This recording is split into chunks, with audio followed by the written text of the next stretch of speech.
반갑습니다. 자동차 구조원리 강의하는 이윤승입니다.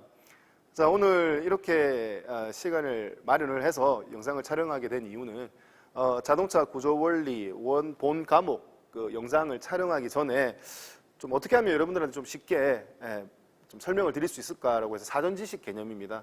자동차 전반적인 큰 틀과 명칭에 대해서 일단 간략하게 설명을 드리고 시작하는 것이 좋겠다라고 해서 김진아 교수님, 또 도로교통법규 김진아 교수님과 함께 시간을 좀 마련을 해봤습니다. 한 3시간 정도 기획을 하고 있어요. 그래서 외형에서 한번 설명드리고, 그리고 뭐 엔진 룸, 그리고 이제 엔진만 따로 모형으로 된 거, 그리고 이제 각 부품별로 좀 확대를 해서 파트별로 좀 설명을 좀 드릴까 합니다. 자, 제가 지금 촬영하고 있는 곳은 부산 북구에 위치한 부산과학기술대에서 촬영을 하고 있고요. 실습장이 굉장히 잘 갖추어져 있습니다. 뭐 다른 기타 타 대학보다 굉장히 좋은 조건에서 실습이 이루어지고 있다, 이렇게 생각하시면 되겠습니다. 제가 강의하는 곳이기도 하고요. 자, 그러면 실제 이제 자동차에 대해서 기본적인 개념, 큰 개념부터 한번 설명을 좀 드려볼까요? 자, 지금 여기 보시는 이 승용차죠. 승용차, 우리 세단이라고 표현을 하게 되는데, 세단이라고 표현하는 이유는 여기 기계적 장치가 들어있는 엔진룸 공간과 그 다음에 이제 그 승객이 타는 승객룸, 그리고 짐을 싣는 트렁크 공간, 이렇게 명확하게 구분이 되어 있다는 겁니다. 이렇게 명확하게 구분되어 있는 그 차량을 우리 일반적으로 세단이라고 표현을 하게 됩니다. 자, 이 세단 중에서 얘 같은 경우는 이제 도어가 4개로 구성되어 있죠. 그래서 포도어라고 표현을 하게 됩니다. 도어의 기준, 우리 3도어, 4도어, 5도어 이런 거 들어보셨을 거예요. 도어의 기준은 뭐냐면 이 문을 열고 실제 승객룸으로 들어갈 수 있느냐 없느냐의 그 구분이라고 보시면 되겠어요. 지금 제가 방금 열고 닫은 거 뭐 운전석 도어인데 이 도어를 통해서 승객룸으로 들어갈 수 있잖아요. 그럼 얘는 도어로 인정받는 거죠. 다만 트렁크를 열어서 실내 공간으로 들어갈 수는 없을 거예요. 그래서 얘는 세단, 승용차 중에서 세단, 그리고 세단 중에서 도어가 4개인 포도어 형식이 된다, 이렇게 정의를 해두시면 되겠습니다. 자, 그 다음에 이제 저희가 그 구조원리 수업을 하면서 필요한 명칭에 대해서 좀 몇 가지만 짚고 넘어갈까 해요. 자, 자동차의 지붕이죠. 여기 이 부분 우리 썬루프라고 하잖아요. 루프를 이제 우리 지붕을 루프라고 표현하니까 이 부분을 이제 루프라고 표현하게 되고요. 자, 루프를 받치고 있는 기둥의 종류가 하나, 둘, 3가지가 있습니다. 그래서 제일 앞쪽을 프론트 필러, 가운데를 센터 필러, 그리고 제일 뒤에를 리어 필러라고 표현하고요. 편의상 A 필러, B 필러, C 필러라고 표현하기도 합니다. 그리고 이제 이 부분 우리 뭐 사이드 미러 이런 것들은 많이 표현을 하니까 이건 알고 계실 터이고, 자, 이 부분을 이제 우리 휀더라고 표현을 하죠. 앞쪽에 있는 부분을 프론트 휀더, 뒤쪽에 있는 것을 리어 휀더라고 표현을 하게 됩니다. 자, 타이어, 뭐 잘 아시는 거 타이어. 그 다음에 이쪽 부분은 휠이 될 것입니다. 휠, 타이어. 자, 그 다음에 앞쪽으로 가서 얘를 이제 프론트 범버라고 우리 표현하는 거죠. 프론트 범버에 이제 이 부분을 우리 라이트라고 하죠. 전조등 혹은 라이트라고 표현하게 됩니다. 자, 그 다음에 이제 자, 제조회사 마크가 들어가 있고 공기가 숭숭 뚫려져 있어요. 그래서 이 고기 불판처럼 생겼나요? 이게 그릴이라고 하는데, 무슨 그릴이라고 하느냐? 라지에이터 그릴이라고 표현합니다. 라지에이터 그릴이라고 표현하는 이유는 이 뒤쪽에 차량의 엔진에서 받은 열을 식히기 위한 방열기가 들어가 있거든요. 그 방열기를 영어로 라지에이터라고 이야기합니다. 그래서 라지에이터 앞쪽에 고기 굽는 굴판처럼 생겨서 라지에이터 그릴이다 라고 표현하는 부분이죠. 자, 그리고 이 부분을 우리 본닛 혹은 본닛이라고 하고 혹은 후드라고도 얘기를 하고요. 자, 그러면은 웬만큼 설명이 됐죠, 앞쪽에서는. 그리고 뒤쪽으로 잘 가볼까요? 자, 뒤쪽으로 와서 이쪽 부분을 우리 자, 리어 범퍼라고 얘기하고요. 이거를 이제 컨비네이션 램프라고 얘기를 합니다. 뭐 브레이크 밟으면 브레이크 등이 들어오기도 하고요. 뭐 후진 등이 들어오기도 하고요. 깜빡이 등이 들어오기도 하죠. 그래서 여러 가지 포함이 되어 있기 때문에 컨비네이션 램프 혹은 대로등이라고도 표현을 하기도 합니다. 자, 외부에서 설명드린 명칭은 이 정도에서 마무리를 하고 다음은 이제 본닛을 열고 엔진룸 안에서 또 설명을 이어가도록 하겠습니다. 자, 이번에는 엔진룸 안에서 전반적인 명칭에 대한 설명을 좀 드려볼까 합니다. 자, 조금 들어오셔가지고 자세히 보시는 게 좋겠죠. 자, 이제 보닛을 열었을 때 여기 가장 큰 범위를 차지하는 녀석이 뭐다? 뭐? 엔진이죠, 엔진. 엔진이 이녀 거의 제일 가운데 크게 포지션 자리하고 있고요. 위치하고 있고요. 그리고 엔진 보니까 이쪽 엔진이 왼편에 있고 제가 봤을 때 여러분 보실 때 왼쪽에 있고 오른쪽 공간이 좀 많이 비어 있다, 그죠? 오른쪽 공간이 많이 비어 있고 비어 있는 아래쪽에 뭐가 있느냐? 변속기가 있죠. 그래서 엔진과 변속기는 붙어 있고 변속기는 엔진 옆보다 약간 아래쪽에 위치하게 된다. 이렇게 기억을 해두시면 되겠습니다. 지금 보시고 있는 형식이 이제 세단이죠. 세단 대부분의 세단은 FF 형식이다. 즉 앞쪽에 엔진이 있고 앞바퀴가 구동되는 방식이죠. 이럴 경우에는 엔진이 보통 가로로 놓아져 있고요. 가로로 놓아져 있고 그 아래쪽에 변속기가 위치한다. 이렇게 보시면 되겠습니다. 그래서 엔진, 변속기다. 자, 그 다음에 이제 엔진의 앞쪽에 보시게 되면은 이게 연결되어 있네. 엔진으로 호수가 쭉 연결이 되어서 엔진에서 식혀준 열, 냉각수라고 표현하죠. 엔진을 식혀주기 위한 열을 식혀주기 위한 냉각수가 라디에이터 상부 호수를 통해 가지고 이렇게 라디에이터 아까 그릴이라고 표현했던 거 기억나십니까? 방열기죠. 방열기 상부 탱크로 들어와서 물이 위에서 밑으로 떨어지는 동안 자동차가 주행을 하면서 시원한 바람이 앞쪽에 이렇게 닿아진다라는 얘기죠. 그래서 온도를 받았던 열을 빼앗아갈 수가 있습니다. 그래서 얘를 방열기, 라디에이터라고 하죠. 상부 탱크에서 하부 탱크로 내려가게 되면 물의 온도가 떨어질 겁니다. 떨어진 물의 온도가 다시 어떻게 식혀진 물이 라디에이터 하부 탱크에서 다시 이렇게 호스를 통해서 엔진 쪽으로 들어오게 된다. 이게 이제 뭐 냉각수의 기본 원리라고 보시면 되겠죠. 그래서 우리는 얘를 라디에이터, 방열기라고 표현을 하게 됩니다. 자, 그 다음에 또 큰 덩어리 보이는 게 뭐가 있을까? 여기 있네요. 자, 이쪽에 보시면은 벨트가 이렇게 있죠. 벨트. 이렇게 벨트 보이시죠? 이 벨트를 이제 펜벨트, 혹은 뭐 바깥 벨트, 립벨트라고 합니다. 그래서 엔진의 한쪽 옆에는 이렇게 벨트가, 펜벨트가 붙어 있다. 뭐 펜벨트 구성 요소, 뭐 디테일한 것들은 제가 엔진만 보기 좋게 그 전시한 시뮬레이터가 있습니다. 그 시뮬레이터에서 한 번 더 설명을 드리도록 하고요. 자, 엔진, 펜벨트. 자, 그 다음에 이제 또 큰 보이는 덩어리를 보니까 요거 보인다, 그죠? 배터리죠, 배터리. 자동차 배터리인데 배터리는 운전자가 시동을 걸기 위해서 키를 돌리거나 버튼을 눌렀어요.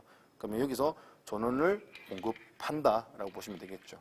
공급된 전원이 어디에 공급되냐는 거죠. 이 공급된 전원을 쭉 따라가다 보니까 여기 엔진과 변속기 사이 아래쪽에 여기 기동 전동기라고 하는 모터가 있습니다. 이 모터가 배터리로부터 전원을 받아서 구동이 되는 거죠. 이 모터가 엔진에 있는 큰 기어죠. 엔진 내부에 보이진 않습니다. 내부에 있는 큰 기어인 플라이 휠을 구동을 시켜서 첫 번째 시동이 걸릴 때까지, 그죠? 구동해 준 그런 역할을 한다 이렇게 보시면 되겠죠. 그래서 배터리와 기동 전동기에 대한 설명을 드렸고요.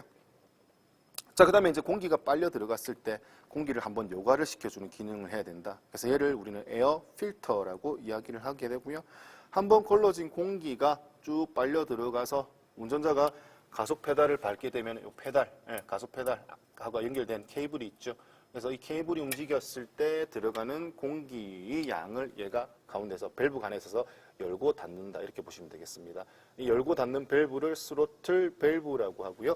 스로틀 밸브가 포함된 이 바디를 스로틀 바디라고 표현하게 되는 거죠. 그리고 이 뒷부분을 우리 서지 탱크라고 이야기를 합니다. 공기를 일시 저장하는 역할을 할 겁니다. 그 밑에 여러 가지 4개의 관이 보이시죠? 이 관을 이제 우리 흡기, 다기, 관이라고 표현을 하게 되고요. 자, 흡기, 다기가 큰 원통이 4개가 있다, 그죠? 그러면 이 엔진은 안쪽에 몰라도 4개의 실린더, 그래서 4개의 주사기 같은 녀석이 동력을 만들어낸다. 그래서 4기통 엔진이다. 이렇게 보시면 될 겁니다. 자, 이렇게 공기가 빨려 들어가서 이제 이쪽으로 통해서 이렇게 나온다는 얘기죠. 그래서 이렇게 나올 때 여러 개의 관이 있는 게 이거를 배기, 다기, 관이라고 하고 타고 남은 그 가스를 이제 배출가스를 이제 바깥으로 요 아래쪽으로 해서 바깥쪽으로 보내는 그런 역할을 하게 됩니다. 그래서 지금 큰 보이는 녀석들, 지금 방금 설명드린 게 에어 클리너, 그 다음에 스로틀 밸브가 포함된 스로틀 바디, 서지 탱크, 흡기 다기관, 그 다음에 엔진 거쳐서 배기 다기관까지 설명을 드렸습니다. 자, 그리고 여기 까만 통이 하나 보이네요. 까만 통은 여러분들 브레이크 페달 밟을 때 힘이 제한적일 겁니다. 근데 얘를 어떻게 그 제한적인 힘을 증대시켜주기 위한 배려 장치죠. 부스터라고 표현합니다. 브레이크 배력 장치가 하나 있고요. 배력 장치 앞쪽에 여기 실린더 통이 하나 보이죠? 은색 통. 예, 은색 통을 이제 브레이크 마스터 실린더라고 표현을 하게 됩니다. 자, 이 마스터 실린더의 라인을 쭉 따라가다 보면은 어디로 들어오느냐? 저기 맞은편으로 들어와요. 여기로. 자, 이쪽으로 들어오는데 얘가 이제 브레이크 유압을 뺐다가 넣어줬다를 반복하게 되는 ABS 모듈레이터 혹은 하이드로닉 유닛이라고 표현하는 녀석입니다. 그래서 명칭만 일단 알아놓자고요. 나중에 디테일한 것들은 수업 시간에 들어가서 또 세부적으로 한 번 더 설명을 드리도록 하겠습니다. 자, 그러면은 엔진룸을 열어서 제가 여러분들한테 설명을 드린 거 뭐 있었죠? 자, 이 부분이 뭐다? 엔진, 그렇죠? 엔진 아래쪽에 뭐가 있다? 변속기라고 하는 녀석이 있고요, 그죠? 그 다음에 이제 앞쪽에 열을 식히기 위한 방열기라는 녀석이 있습니다. 방열기. 자, 그 다음에 엔진의 한쪽 끝에 팬벨트라고 하는 녀석이 있어서 기타 엔진으로부터 동력을 받아서 공급해야 할 녀석, 동력을 전달해주기 위한 팬벨트라는 녀석이 있고요. 자, 그 다음에 이 맞은편에 위치한 얘를 우리 배터리. 그리고 여기 엔진과 변속기 사이에 기동 전동기. 자, 그 다음에 공기가 빨려 들어갈 때 공기를 한번 요과해주는 에어 필터. 여기 안쪽에 있고요. 공기 요각이라고도 표현하죠. 자, 그 다음에 이 부분을 스로틀, 밸브가 포함된 스로틀 바디, 서지 탱크, 흡기 다기관, 그 다음에 엔진으로 들어가서 배기 다기관 순이라고 했습니다. 자, 브레이크 장치에서 얘를 브레이크 배력 장치, 부스터라고 했고요. 아래쪽을 브레이크 마스터 실린더, 그 다음에 브레이크 액을 보관하는 리저버 탱크, 보조 탱크라고 보시면 되죠. 그리고 라인을 따라갔을 때 이쪽 반대편에 위치한 브레이크 ABS 모듈레이터라고 표현을 했습니다. 자, 그러면 엔진룸을 보고 기본적으로 설명드려야 될 내용들은 웬만큼 언급이 된 것 같습니다. 요거 하나 합시다. 자, 엔진의 오일 양을 점검할 수 있는 엔진 오일 레벨 게이지가 여기 보이네요. 그죠? 엔진 오일 양을 점검하는 거. 그 다음에 여기 보이시면 자동 변속기 오일 양을 점검하는 레벨 게이지도 보입니다. 왜? 이쪽이 엔진이고 이쪽이 자동 변속기이기 때문에 그렇습니다. 점검해야 될 거 하나 더 보자. 여기 보니까 여기 있네요. 냉각수의 라인, 냉각수가 얼마만큼 있는지 점검하기 위한 보조물 탱크와 연결되어 있는 라인을 확인할 수가 있고요. 방열과 연결되어 있죠. 이렇게 연결되어 있습니다. 자, 그 다음 이거는 뭐 워셔액, 우리가 워셔액을 보충하기 위한 통이라고 보시면 될 것이고요. 이거는 아까 팬벨트의 구성 요소입니다. 우리 핸들을 가볍게 돌리기 위해서 오일 장치, 오일 펌프를 씁니다. 그래서 파워 스티어링 오일 펌프에 그 액을 공급해주는 리저버 탱크라고 보시면 되겠습니다. 파워 스티어링 오일 펌프 보조 탱크라고 보시면 되겠습니다. 자, 그래서 여기까지 해서 엔진룸을 열고 기본적인 명칭에 대해서 전반적으로 설명을 드렸습니다. 자, 오늘 배웠던 거 간단하게 일단 얘기하면, 자, 이게 지금 법으로 법령상 나눴을 때 얘는 뭐예요? 차 무슨 종류예요, 이게? 승용이죠. 왜? 몇 명이야?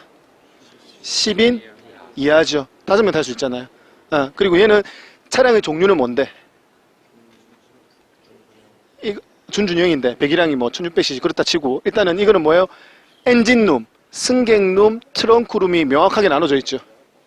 이렇게 엔진룸, 승객룸, 트렁크룸까지 명확하게 나눠진 걸 뭐라고 한다? 세단이라고 이야기를 한다 했죠. 자, 그리고 제일 앞쪽에 있는 기둥, 야, 지나가시는 분 다 뭐 뭔 일인가 다 쳐다보신다, 그치? 제 앞에 있는 기둥을 뭐라고 한다? 프론트 필러, 맞죠? 프론트 필러. 그 다음 뭐? 센터 필러. 그 다음에 리어 필러. 쉽게 갑시다. A 필러, B 필러, C 필러가 받치고 있는 위에 이걸 뭐라고 한다? 루프라고 하죠. 썬루프 생각하시면 돼요. 썬루프 여기 있잖아요. 루프. 자, 그 다음에 우리가 지금 실제 봐야 될 것은 비좀 맞아야 됩니다. 자, 실제 봐야 될 것은 뭐다? 여기 있는 엔진룸 아니죠. 엔진룸 안에 문을 열어줘서 얘를 뭐라고 한다? 본닛 혹은 후드라고도 얘기를 해도 돼요. 우리 후드티 생각하시면 돼. 뚜껑 후드라고도 얘기를 하시면 되고. 자, 각 메이크사 나와 있는 이 부분, 요 부분을 뭐라고 한다? 라지에이터 그릴이라고 표현하죠. 왜? 얘가 라지에이터거든요. 얘가 왜 라지에이터냐? 우리말로 라지에이터를 뭐라고 하나? 우리말로 방열기죠. 열을 식혀줄 수 있는 놈. 여기 보면 뭐가 들어온다? 냉각수가 들어오죠. 냉각수가 이렇게 위로 올라와서요. 위로 올라와서 상부 탱크에서 하부 탱크로 내려가는 동안 차량 앞쪽으로 시원한 바람이 들어와서 물을 식혀준다고요. 그래서 방열기, 라지에이터. 그리고 아래쪽으로 내려가서 어떻게 이 식혀진 물이 다시 어디로 들어간다? 엔진으로 들어가게 된다. 삼성차를 보시면 알겠지만 썸머스탯, 우리 수온 조절기라는 게 어디에 있다? 들어가는 쪽에 있거든요. 현대 기아차 과거에 있는 것들은 전부 어디에 있었다? 나가는 쪽에 있었어요. 그래서 현대 기아는 전부 다 냉각수가 출구 제어 방식인 반면에 르노 삼성은 과거부터 입구 제어 방식을 썼어요. 입구 제어 방식을 쓰게 되면은 이거 다 데펴지고 나서 작동되기 때문에 얘가 빈번하게 작동이 안 돼요. 그렇기 때문에 내구성이 좋아요. 이 차 아시겠지만 올드 5, 올드 3 고장이 안 나요.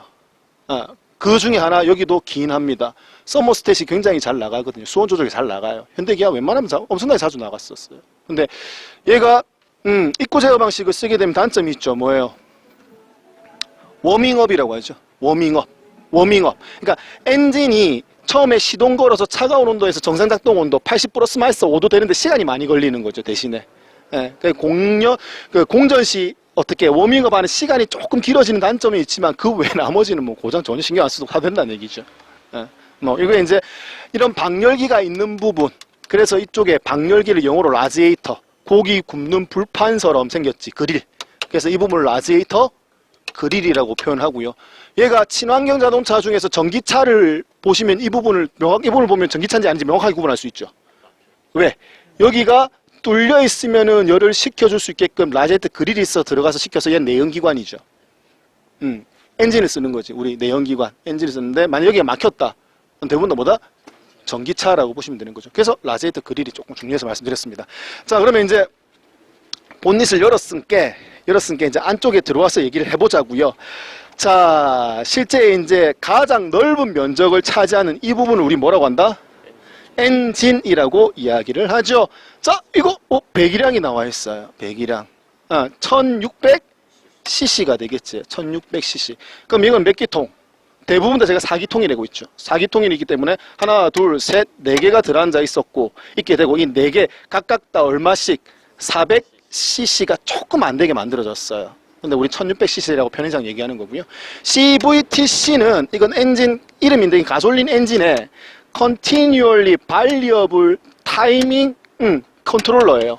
그러면은 이게 뭐냐면은 밸브, Continually 밸브입니다. 그러니까 즉 밸브에 가변을 줄 수 있다고요. 우리 배우시겠지만 나중에 밸브 오버랩 제어하는 게 나올 겁니다. 그 밸브 오버랩을 제어하는 가솔린 엔진이라고 CVTC라고 이름을 붙인 거예요. 이 똑같은 이름을 현대 기아에서는 뭐라고 한다?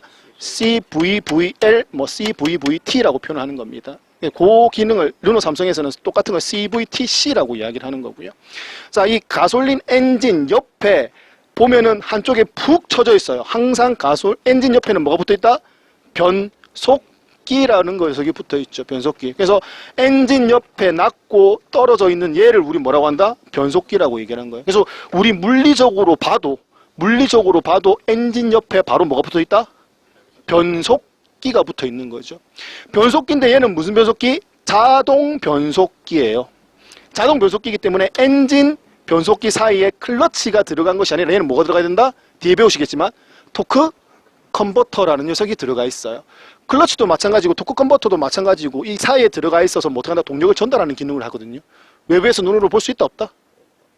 없어요. 눈으로 볼 수 없어요. 사이에 있긴 있지만. 자, 그리고 이제 얘 같은 경우는 우리 FF 방식이라고 얘기하죠. 앞쪽에 엔진이 있고 앞바퀴에서 동력을 전달해. 앞에서 다 끝나야 돼요. 뒤로 가는 게 없죠. 그럼 동력 전달 순서가 어떻게 되는데? 엔진 맞죠? 변속기 사이에 동력 전달 장치, 클러치 혹은 토크 컨버터가 들어갈 것이고요. 얘는 뭔데? 변속기 아래쪽에 차동기어 장치까지 같이 포함하고 있는 거죠. 그래서 변속기하고 차동기어 장치 포함해서 한꺼번에 있는 것을 뭐라고 한다? 엑셀이라고 표현하게 되는 겁니다. 트랜스 엑셀 아래쪽으로 보시면 양쪽에 축이 꽂혀져 있어요.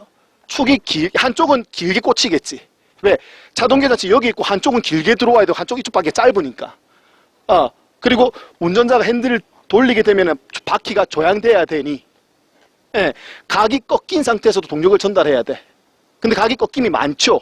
핸들 꺾인 걸 같이 꺾어야 되니까. 그래서 사용되는 축, 등속, 자재, 이음, CV, 조인트라고도 얘기를 하죠. 그래서 한쪽이 FF 방식에는 어쩔 수 없이 한쪽이 길고 한쪽이 짧을 수밖에 없는 특징을 가지고 있어요. 왜? 엔진 변속기를 같이 이렇게 횡으로 세우다 보니까. 자, 횡이 아닌 종으로도 세울 수 있죠. 실린더를. 그러면 우리 번호 매길 때 이렇게 하는 거예요. 플라이 휠이 어디 있어요? 플라이 휠. 플라이 휠이 어디 있을까요? 플라이 휠. 엔진의 플라이 휠이 어디 있을까요? 엔진 기준으로 이쪽에 있을까요? 이쪽에 있을까요? 미션 쪽에 있어야 되지. 미션에 변속기에 클러치와 붙어 있는 게 플라이 휠이고요. 변속기에 토크 컨버터가 붙어 있는 게 플라이 휠이에요. 그래서 플라이 휠의 반대쪽부터 1번 실린더라고 보시면 돼. 그러면 플라이 휠이 이쪽이니까 이쪽부터 몇 번 실린더? 1번, 2번, 3번, 4번 이렇게 가시면 된다고 보시면 되지. 그래서 1번 실린더 바깥쪽에는 항상 무슨 벨트가 있다? 이런 바깥에 펜벨트라는 녀석이 있습니다. 펜벨트. 제가 얘기했죠. 펜벨트가 하는 역할, 아까 제가 수업 시간에 말씀드렸지만 펜벨트에 에어컨 컴프레셔 말씀드렸죠. 에어컨 컴프레셔가 어디에? 여기 밑에. 여기 지금 발전기예요. 엔진과 맞물려서 엔진 크랭크 축이 돌면은 펜벨트로 발전기가 동력을 받아서 전기도 만들고요. 그리고 그 아래쪽에 보시면 뭐가 있다? 에어컨 컴프레셔가 있어요. 그래서 얘가 어떻게 에어컨을 AC를 누르게 되면 어떻게 얘가 압축 압력을, 그러니까 에어컨 압력을 냉매를 보내면서 힘을 빼앗기게 되니까 엔진 회전수가 떨어진다고. 그 떨어지는 것을 보완해주기 위해서 에어컨 스위치 딱 되는 순간 어떻게? 공전 회전수를 올린다고. 공전 회전수 얼마라고 했어요, 제가? 800? 800 된다 했죠. 그래서 스위치 넣는 순간 어떻게? RPM 더 올라갈 수 있다는 얘기겠지. 그리고 여기 있는 발전기가 구동이 되면서 발전기잖아. 그럼 전기를 만들어서 어디에 보내준다? 여기 배터리 충전하는 거지. 처음에 왜? 내가 시동을 걸 때 여기서 안 보이지요? 여기 뒤편에 있습니다. 안쪽에. 잘 안 보이는데 여기 안쪽에 벤진과 변속기 사이에 뭐가 있다? 기동 전동기라는 녀석이 있거든. 그래서 배터리로부터 전원 받아서 내가 키 스위치 돌리는 순간 기동 전동기가 돌려가지고 길 하는 상태는 무슨 상태? 크랭킹. 그때 회전수 얼마? 200에서 300 RPM 된다 했잖아요. 그렇게 전원을 뽑아서 시동을 걸어서 이제 동력을 뽑았으니 이제 고생했잖아. 그래서 엔진이 자생해서 스스로 돌고 동력을 만들어낼 때 발전기를 묶어서 어떻게 얘를 충전해 줄 수 있다라는 개념입니다. 발전기 장력, 고무 벨트로 되어 있기 때문에 오래 쓰면 어떻게 되겠어요? 조금 느슨해지겠죠. 삭기 전에. 일단 먼저 느슨해질 거예요. 느슨해지면 벨트와 금속 사이에서 미끄럼이 발생될 거예요. 그래서 어떻게 고음이 듣기 싫은 소리가 나요. 끼 소리가 나요. 근데 그 소리가 언제 많이 나느냐? 좌우로 핸들 돌릴 때 제일 먼저 일어나게 됩니다. 좌우로 핸들 돌릴 때 왜 먼저 일어나느냐? 자, 여기 보시면은 이거 보이세요? 요거 탱크. 요 탱크가 뭐냐면 우리 파워 핸들이라고 얘기하잖아요. 핸들 돌릴 때 내가 오른쪽 우회전 좌회전 할 때마다 어떻게 펌핑을 해가지고 핸들을 쉽게 돌리게끔 만들어준 장치가 여기 있거든요. 그럼 이 유압을 받아서 요거 라인을 따라가다 보면 여기 안에 뭐가 있다? 펜벨트에 여기 오일을 받아서 움직이는 펌프가 같이 물려 있어요. 그래서 내가 좌회전 끝까지 돌린다든지 우회전 끝까지 돌렸을 때 이 펌프가 엄청나게 부하를 많이 받아요. 그래서 벨트에 슬립이 일어나기 시작해서 끼거리는 소음이 나기 시작한다는 얘기지. 그래서 내가 어느 순간 우회전해서 유턴한다든지 좌회전 유턴할 때 아침에 특히 벨트에서 끼 소리가 나는 거는 10중 8구 벨트 장력이 느슨해졌다는 얘기예요. 그럼 조이면 되겠죠. 그래서 이거 점검하는 기준이 뭔데 10kg의 힘으로 눌렀을 때 얼마? 1cm, 2cm. 과거에는 2cm까지라고 얘기했지만 요즘 나오는 건 거의 1cm라고 보시면 돼요. 눌렀을 때. 그렇게 변형이 되면 된다라고 보시면 되는 거고요. 자, 그래서 여러분들이 여기서 알아두셔야 될 거. 그러면은 엔진의 펜벨트에 걸려서 엔진의 부하를 일부 좀 빼앗아, 엔진의 동력을 일부 빼앗아 가는 것들에 뭐 있는지 한번 얘기해 볼 수 있어야 되죠. 문제를 낼 수 있어요. 펜벨트에 걸려 있는 부품이 아닌 거 골라낼 수 있어야 되겠지. 그럼 반대로 펜벨트에 걸려 있는 게 뭔데? 아까 이거 발전기. 그 다음에 요 밑에 뭐 있어요? 에어컨 컴프레셔 있고요. 그 다음에 여기 뭐 있다? 파워 스티어링 오일 펌프 있고요. 그리고 아까 얘기했지만 냉각수도 어떻게 된다? 순환이 돼야겠죠. 냉각수 순환시키기 위해서 어떻게 물을 회전시키는 펌프가 있죠. 물펌프도 같이 물려 있어요. 그래서 팬벨트에 같이 물려 있는 것들이 뭐 있는지 정도는 알고 계셔야 합니다. 기본적으로. 자, 갑시다. 다시. 자, 엔진이 이렇게 가로로 나아진 경우가 대부분 다 FF 방식이고, FR 방식은 엔진이 대부분 어떻게 됐다? 열면은 세로로 나져 있어요. 그래서 우리 큰 RV 차량도 열면은 여기 팬벨트 여기 들어앉아 있어요. 여기서. 여기 팬벨트 여기서 돌고, 엔진이 어떻게 된다? 순서 1, 2, 3, 4, 5, 6, 뭐 6기통 이렇게 쭉 가면은 이게 쭉 내려가잖아요. 변속기가요. 낮고 길게 내려가서 운전석과 동수석 사이를 지나가요. 그래서 변속기가 낮고 길게 생기지요. 그래서 FR 방식의 변속기는 어떻게 한다? 깔때기처럼, 확성기처럼 낮고 길게 들어갑니다. 그래야지 뒤쪽으로 동력을 전달하기 위한 축이 있죠. 무슨 축? 추진축의 길이를 최대한 어떻게 한다? 짧게 가져갈 수 있거든요. 그래서 엔진이 대부분 다 가로로 나져 있으면 FF 방식이라고 보시면 되고, 세로로 나져 있으면 뭐다? FR 방식이라고 보시면 되겠어요. 그렇게 구분하실 수도 있다는 얘기죠. 자, 그 다음에 이제 뭐 대부분 다 바깥쪽은 됐고, 그럼 배터리 얘기했고, 이쪽 얘기했고. 자, 이제 가솔린 엔진에서요. 진짜 많이 남았네. 가솔린 엔진에서 폭발을 하기 위해서 기본적으로 얘가 필요한 것들이 있죠. 가솔린 엔진에서 연소하기 위해서 가장 필요한 게 뭐가 있는데? 숨 쉬어야 되니까 공기 있어야 되지. 공기 중에 산소. 그 다음 뭐 있어야 돼? 연료 있어야 되죠. 그 다음 뭐 있어야 된다? 불꽃 있어야 되죠. 그 과정에 대해서 보자고요. 자, 크랭킹을 하게 되면은 피스톤이 상사점에서 하사점 여기 안에서 피스톤이 위에서 밑으로 공기를 빨아당긴다고, 우리 숨 쉬듯이. 그러면은 공기가 빨려 들어가겠죠. 어디로? 여기 보시면은 요 라인 있죠. 요 라인 따라서 요 라인 따라서 보시면은 이쪽 끝에 요 라인 앞에서 어떻게 공기를 빨아당깁니다. 빨아당겨서 여기 아래쪽으로 들어온 공기가 어떻게 필터를 거치게 되죠. 그래서 얘를 뭐라고 한다? 에어 필터가 여기 안에 있겠죠. 그러면 밑에서 위로 올라오면서 공기에서 이물질 걸러주겠지. 공기 이물질 에어 필터로. 그 다음 걸러준 공기가 어디로 간다? 여기 들어가는데 여기 뭐가 있다? 스로틀 바디입니다. 여기가 스로틀 바디.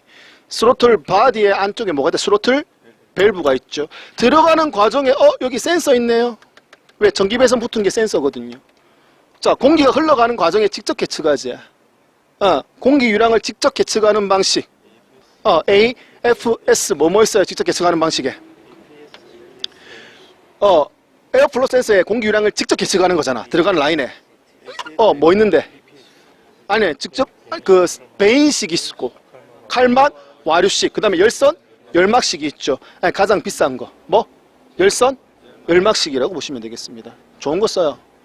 그래서 삼성차가 개인적으로 좀 좋아해요. 자, 그 다음에 여기에 스로틀 바디가 있는데, 스로틀 바디 다음에 공기를 일시 저장한 탱크가 있죠. 이 탱크를 뭐라고 한다? 서지 탱크라고 하고, 그 다음에 요 호수들 있죠. 호수들. 서지 탱크에 여러 가지 호수 꽂혀 있잖아요. 이걸 전부 다 뭐다? 진공호수예요. 서지 탱크에서 피스톤에서 상사점 하사점 당기는 진공이 작동되니까 진공호수가 여러 개 붙어 있단 말이에요. 그리고 이 서지 탱크 아래쪽에 뭐가 있다? 보시면 알겠지만 뭐가 있어? 흡기 다기관. 공기가 여러 개로 나뉘어서 들어가죠. 왜? 실린더가 4개니까 4개로 각각 들어가야 되고, 그러면 이 공기가 빨려 들어갈 때 위쪽에 뭐가 있다? 헤드에 뭐가 있다? 캠축이 있겠죠. 캠축에 의해서 밸브가 단속이 되면은 흡기 밸브 거쳐서 요소실로 들어가죠. 그러면 4가지 행정, 흡입, 압축, 폭발, 배기 과정 거쳐서 어떻게 된다? 배출가스가 이쪽 앞쪽으로 나오겠죠. 그럼 배기 다기관을 통해서 어떻게 된다? 배출가스가 나와서 아래쪽으로 흘러서 나가게 됩니다. 자, 이 차의 단점 뭐? 흡기가 1로 들어오고 배기가 1로 들어가면은 라지에이터가 열받겠죠. 그럼 열시키기가 안 좋겠죠. 그래서 요즘 나오는 차량 보면 어떻게 흡기 인테이크가 어느 쪽으로? 앞쪽으로 들어오는 차들이 많아요. 앞쪽으로 들어와서 열을 최대한 식히게끔 만들고 배기를 어느 쪽으로? 저쪽 반대쪽으로 빼는 경우가 많아요. 근데 흡기인지 배기인지 어떻게 구분해? 색깔을 보시면 돼요. 이 빨간색 주철 쓰는 거. 잠깐만요. 자, 열에 잘 견뎌야 되기 때문에 빨간색 주철, 이렇게 뜨거운 거 표시, 되지 말라고 표시 있는 쪽이 뭐예요? 배기라고 보시면 돼요. 그리고 흡기는 요즘에는 이거는 뭐 알루미늄 합금으로 만들어졌지만 요새는 무게 경량화를 위해서 뭘로 흡기는 대부분 다 플라스틱으로 많이 만들어요. 플라스틱, 내열성 플라스틱까지. 그래서 이렇게 흡기 다기관, 연소실, 배기 다기관 이렇게 보시면 되고, 배기 다기관에 이거 배선 꽂혀 있죠. 배기 다기관에 전기 배선 들어가는 건 뭐밖에 없다? 산소? 센서밖에 없겠죠. 그래서 그거예요. 그래서 그래서 공기가 어떻게 된다? 에어 필터. 그 다음에 공기 유량 계측기, 직접 계측. 만약에 여기에 배선이 없어. 그럼 어디서 찾아라? 여기 주변에 찾으면 되죠. 서지 탱크에 이렇게 딱지 붙어 있든지 호수가 올라와서 여기 센서가 붙어 있으면 이건 무슨 계측? 간접 계측 방식에 여기 없고 여기 있으면 뭐 맵 센서라고 보시면 되겠습니다. 그래서 여기가 뭐 스로틀, 밸브가 있는 스로틀, 바디, 서지, 탱크, 흡기, 다기관, 그 다음에 연소실, 배기, 다기관, 산소에서 거쳐가 뒤로 나가는데 뒤로 나갈 때 저 중간에 나가는 쪽에 이렇게 그 얼금얼금하게 그 육각 좀 길게 생긴 육면처럼 생긴 거 있죠. 길다랗게 생긴 거. 그걸 뭐라고 한다? 3원 촉매장치죠. 촉매장치 거쳐가지고 그대로 어디로 간다? 소음기로 해서 머플러라고 해서 바깥으로 빠지게 된다. 그게 공기 흐름의 전부죠. 자, 그 다음에 이제 들어가는 게 뭐다? 연료가 필요하죠. 연료 탱크 어디 있는데요? 뒷좌석 시트 밑에 있어요. 뒷좌석 시트 밑에 그 시트 안에 있는 그 탱크 안에 펌프가 같이 붙어 있죠. 탱크가 어떻게 펌프 같이 붙어가 펌프가 연료를 퍼올리게 되면 여기 보시면 연료를 쏘는 뭐가 있다? 인젝터라는 녀석이 반드시 붙어 있어야겠죠. 흡기 쪽에. 그래서 여기 보시면은 여기 아래쪽에 잘 안 보이시겠지만 여기 안쪽에 깊이 인젝터가 박혀 있어요. 자, 인젝터가 박힌 위치를 보니까 어디야? 흡기 밸브 바로 앞에 박혀 있어요. 흡기 밸브 바로 앞에 인젝터가 박혀 있는 방식을 우리 뒤에서 배우겠지만 뭐라고 한다? MPI 방식이라고 얘기하죠. MPI 다음 나온 게 뭔데? GDI, 직분사 방식. 그거는 연소실 안에다 쏘는 거니까. 그래서 연료가 올라와서 이 공급 라인을 통해서 여기 인젝터가 뒤에 보일 겁니다. 깊이 보시게 되면은. 그래서 인젝터를 통해서 연료를 분사하게끔 하고 연료가 남는 거 뭐에 의해서 연료 압력 조절기에 의해서 조절을 해서 다시 탱크로 리턴 시켜준다. 이렇게 보시면 되겠죠. 올라오는 라인에 차량 뒷좌석 밑으로 올라올 때 중간에 뭐가 있다? 연료 필터가 있어요. 그래서 연료의 공급 순서를 보시게 되면은 뒷좌석 밑에 연료 탱크, 연료 펌프, 연료 필터 거쳐서 어떻게 연료 분배 파이프를 통해 이쪽으로 올라오죠. 그래서 인젝터에서 연료 쏘고 그다음에 남는 거 어떻게 한다? 연료 압력 조절기를 통해서 다시 탱크 쪽으로 들어갈 수 있다. 이게 연료의 흐름인 거죠. 자, 그 다음에 이제 이거를 두 개를 뭐 한 세 개 정도 풀어가지고 보면은 바로 뭐가 나온다? 점화 장치가 나와요. 점화 장치. 점화 장치는 뭐 불꽃이죠. 불꽃. 내가 원하는 타이밍에 불꽃을 공급해주기 위해서 필요한 점화 장치가 요 위에 뜯어보면 나와 있다라는 겁니다. 자, 그러면 이제 공기의 흐름, 연료의 흐름, 불꽃은 제가 또 나중에 점화장치 하면서 설명을 드릴 거고 안 보이는 거니까 됐고. 자, 그럼 눈에 보이는 것도 몇 가지 합시다. 이거 뭐예요, 이거? 이거 뭐? 쿨런트라고 적어놨잖아요. 그래서 이건 냉각수. 이거는 뜨거울 때 열면 안 됩니다. 맥시멈, 미니멈 사이에 한 3분의 2 지점에 있으면 되는 거고요. 그래서 여기 보시면 알겠지만 여기 이거 라제이터 압력캡이죠. 압력캡 아래쪽에 보면 이렇게 목 라인에 따라가면 되죠. 그럼 이건 뭐다? 보조 물탱크라고 보시면 되죠. 그래서 보조 물탱크에 물만 적당히 채워 놓으시면 된다. 여기 압력이 온도에서 높고 낮아짐에 따라서 여기 안에 밸브 두 개 있죠. 무슨 밸브? 무슨 밸브? 압력 밸브, 진공 밸브가 있죠. 그래서 온도가 올라가면 압력 밸브를 열려서 이 보조 물탱크 쪽 물이 나오죠. 온도가 떨어지면 압력이 낮아서 어떻게? 진공 밸브가 열려서 안쪽으로 다시 빨아당길 수 있다는 얘기죠. 그래서 라지에이터 압력 캡 아래쪽에서 라인 따라가면 뭘 찾을 수 있다? 보조 물탱크를 찾을 수 있다. 자, 중고차 사실 때요. 중고차 사실 때 하나 팁 드리려면은 냉각수 양은 대부분 다 맞을 거예요. 근데 여기 아래쪽에 통에 녹이 쓸어 있는 것들이 있죠. 이걸 열어서 식었을 때 열어도 돼요. 자, 열었을 때 여기 보면 이게 물은 냉각수는 그대로야. 그래서 중고차 팔 때 냉각수는 교환할 수 있어요. 근데 뭐는 교환 못 한다? 통 교환 잘 안 해요. 그래서 통에 녹이 끼어 있는 것들은 절대 중고차 사시면 안 돼요. 자동차 냉각수 라인에 녹이 들어가면 이건 일정 이상 지나면 반드시 문제 생기게 돼 있거든요. 그래서 중고차 고르실 때 냉각수 보존 물탱크에 녹이 끼었는지 안 끼었는지 그거 일단 확인해 보시는 것 중에 하나예요. 뭐 냉각수 관련된 내용이니까. 자, 그 다음에 이제 얘가 뭐다? 브레이크 액 넣는데 그럼 얘가 뭐가 된다? 브레이크 마스터 실린더가 되겠죠. 브레이크 페달을 밟아 푸시로드 걸쳐서 이건 뭐야? 진공식 배력 장치. 왜 진공식인데? 진공 호수 꽂혀가지고 따라가면 어떻게 된다? 이쪽에 진공 호수가 꽂히거든요. 그래서 브레이크 페달을 밟기 전에는 저쪽은 뭐 대기압, 이쪽은 진공압이 되는 거지. 브레이크 페달 밟는 순간, 밟기 전에는 파워 피스톤 기준으로 양쪽 다 진공인 거지. 진공이다가 내가 브레이크 페달 밟는 순간 앞에는 진공, 뒤에는 대기압이기 때문에 힘이 생겨서 쭉 밀어주는 거죠.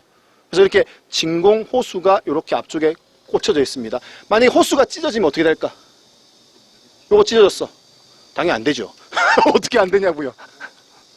진공이 안 생기는 거지. 그래서 이쪽에서 당겨주지를 못하니까 배력이 안 돼요. 브레이크가 무거워지겠죠. 자, 그 다음에 여기가 뭐다? 마스터 실린더죠. 브레이크 마스터 실린더. 제가 텐덤형이라고 말씀드렸죠. 텐덤 맞습니까? 자, 유압이 들어왔어. 여기 위에 내려가가지고 여기 라인 하나, 두 개 있네. 맞죠? 방이 두 개로 나눠져서 이 방 따라가면 이쪽으로 들어오지. 이게 뭐다? ABS 하이드로닉 유닛.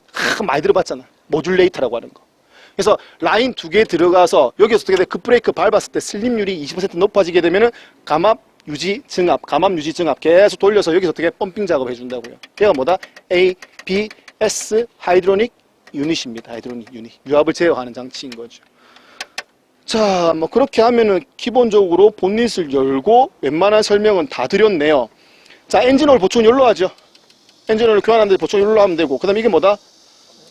점검하는 레벨 게이지입니다. 레벨 게이지 뽑게 되면은 당연히 여기 꺾어진 두 개의 사이에 한 3분의 2 지점에 있으면 된다는 얘기고요. 색깔을 보이 조금 교환 하긴 하셔야겠죠. 그래서 색깔로 어떻게 된다? 교환 주기를 확인하실 수가 있습니다. 자, 그리고 이때까지는 뭐도 점검을 할 수 있었다? 자동 변속기 오일 점검을 할 수도 있었죠. 여기 보시면 오일 점검하는 레벨 게이지도 있어요. 자동 변속기 오일 점검하는 레벨 게이지. 근데 현재는 뭐다? 이것도 없죠. 왜? 반영구적으로 쓴다고 되어 있기 때문에 점검하는 레벨 게이지가 자동 변속기 아예 안 보입니다. 그래서 그런 것도 기억해 주시면 되겠네요. 고진 설명 다 드렸어요. 그래서 본닛을 열고 기본적으로 제일 먼저 보이는 이 덩어리를 뭐라고 한다? 엔진. 변속기 어디 있어요? 우리 변속기. 낙고 밑에. 네, 변속기 낙고 밑에 있는 걸 변속기라고 하고, 앞에서 가로로 나와 있는 형식이 대부분 다 FF일 확률이 많다고 했죠. 변속기하고 자동기어 장치 일체형으로 되어 있는 걸 트랜스 X. 그 트랜스 X에 꽂히는 차축. CV 조인트, 등속 자재 이음이라고 얘기를 했고요. 자, 엔진에서 바깥쪽에 펜벨트에 걸려 있는 거 얘기해 보세요. 뭐? 발전기, 에어컨 컴프레셔, 그 다음에 파워 스티어링 오일 펌프, 그 다음에 물 펌프 등이 붙어 있다고 했습니다. 발전기가 전기 충전해 준다고 했고, 그럼 전기 써서 시동 걸 때 기동 전동기는 엔진 변속기 사이 저 반대쪽에 위치하고 있다. 일부 현대차의 앞에 나와 있는 경우도 있습니다.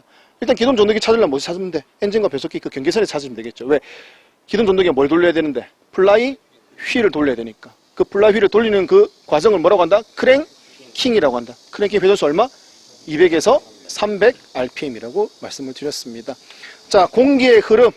자, 에어 필터, 공기유랑 계측기, 서지, 스로틀, 바디, 밸브 포함한 바디, 서지, 탱크, 흡기, 다기관, 연소실, 배기, 다기관, 삼원, 촉매장치, 그 다음에 뭐? 소음기. 자, 연료는 연료 탱크, 펌프, 필터, 그 다음에 연료 분배, 파이프, 인젝터로 연료 분사시키고요. 그 다음에 열람유 조절기에서 리턴되는 게 있습니다. 자, 흡기 밸브 발 앞에서 분사하는 방식을 뭐라고 한다? MPI, 연소실에 직접 분사하는 방식을 GDI. 그거보다 더 과거에 스로틀 밸브 앞에서 하나의 포인트를 잡고 연료를 분사하는 방식을 SPI. 이 전부 다 뭐다? 전자 제어식이죠. ECU 제어를 받는 거. 왜? 센서가 필요한 거고. 여기 공기유랑 계측기, 여기에 산소 센서 등이 있다라고 했습니다. 자, 그 다음에 이제 점화 장치는 여기 뚜껑 열어보면 알겠지만 뭐가 있다? 점화 코일 및 점화 플러그 같이 붙어 있죠. 이거는 DLI 방식이라고 얘기를 하죠. 디스트리뷰터 레스, 배전기가 없는 점화 방식이라고 또 이야기가 나올 겁니다. 그럼 이게 다 했잖아요, 거의. 저쪽 브레이크 장치까지 싹 다. 마스터 실린더, 파워 스티어링 오일 장치. 됐죠? 그러면 이제 여러분들이 본닛을 열고도 이제 대충 보면 큰 흐름은 잡으실 수 있을 거예요. 그리고 뭐 보다가 궁금한 거 있으면은 뭐 이건 뭐냐고 저한테 물어보셔도 되고요. 됐습니까? 그래서 오늘 실물을 보고 얘기하는 거는 여기로 끝내기 전에 자, 핸들 한쪽으로 좀 꺾어주세요. 자, 우리 여기에 자, 호칭 치수 알고 수 있죠? 자, P185가 뭔데요? 시험 잘 나오는 거죠? 185가 뭔데? 패신저 승용용 타이어 P고 185가 뭔데? 타이어 폭을 나타내는 거죠. 185mm. 65가 뭔데? 편평비죠. 편평비. R은 뭔데? 레이디얼 타이어 종류고 15는 뭐다? 여기 인치를 얘기한다. 휠의 인치. 15인치 되게 작은 거란 얘기죠. 자, 그 다음에 여기 보면 마모 한계점이 여기 나와 있죠. 즉 무슨 말이냐? 홈으로 쭉 파져서 내려가다 돌출불 하나 있죠. 여기도 홈 내려가다가 돌출부 있죠. 여기도 홈 내려가 돌출부 있어요. 그래서 타이어가 다 됐는지 안 됐는지는 요거 보면 되죠. 요 돌출부가 바깥에 면하고 일치될 때까지 타시면 돼요. 이거 아직 많이 남았죠. 그래서 이 인디케이터가 얼마? 제일 바닥에서 요까지 1.6mm 튀어나와서 여기 설치가 돼 있어요. 이 튀어나온 게 어떻게 외부의 면과 일치될 때까지 타시면 된다. 뭐 타이어는 뭐 요 정도 하면 끝났고요. 자, 여기까지 해서 자동차를 보고 기본적인 명칭이라든지 여러분들 꼭 알고 계셨으면 하는 내용들을 설명을 드렸습니다. 자, 이번에는 안에서 설명드렸던 승용차죠. 승용차 세단의 경우는 대부분 다 FF 방식을 택하고 있다고 했습니다.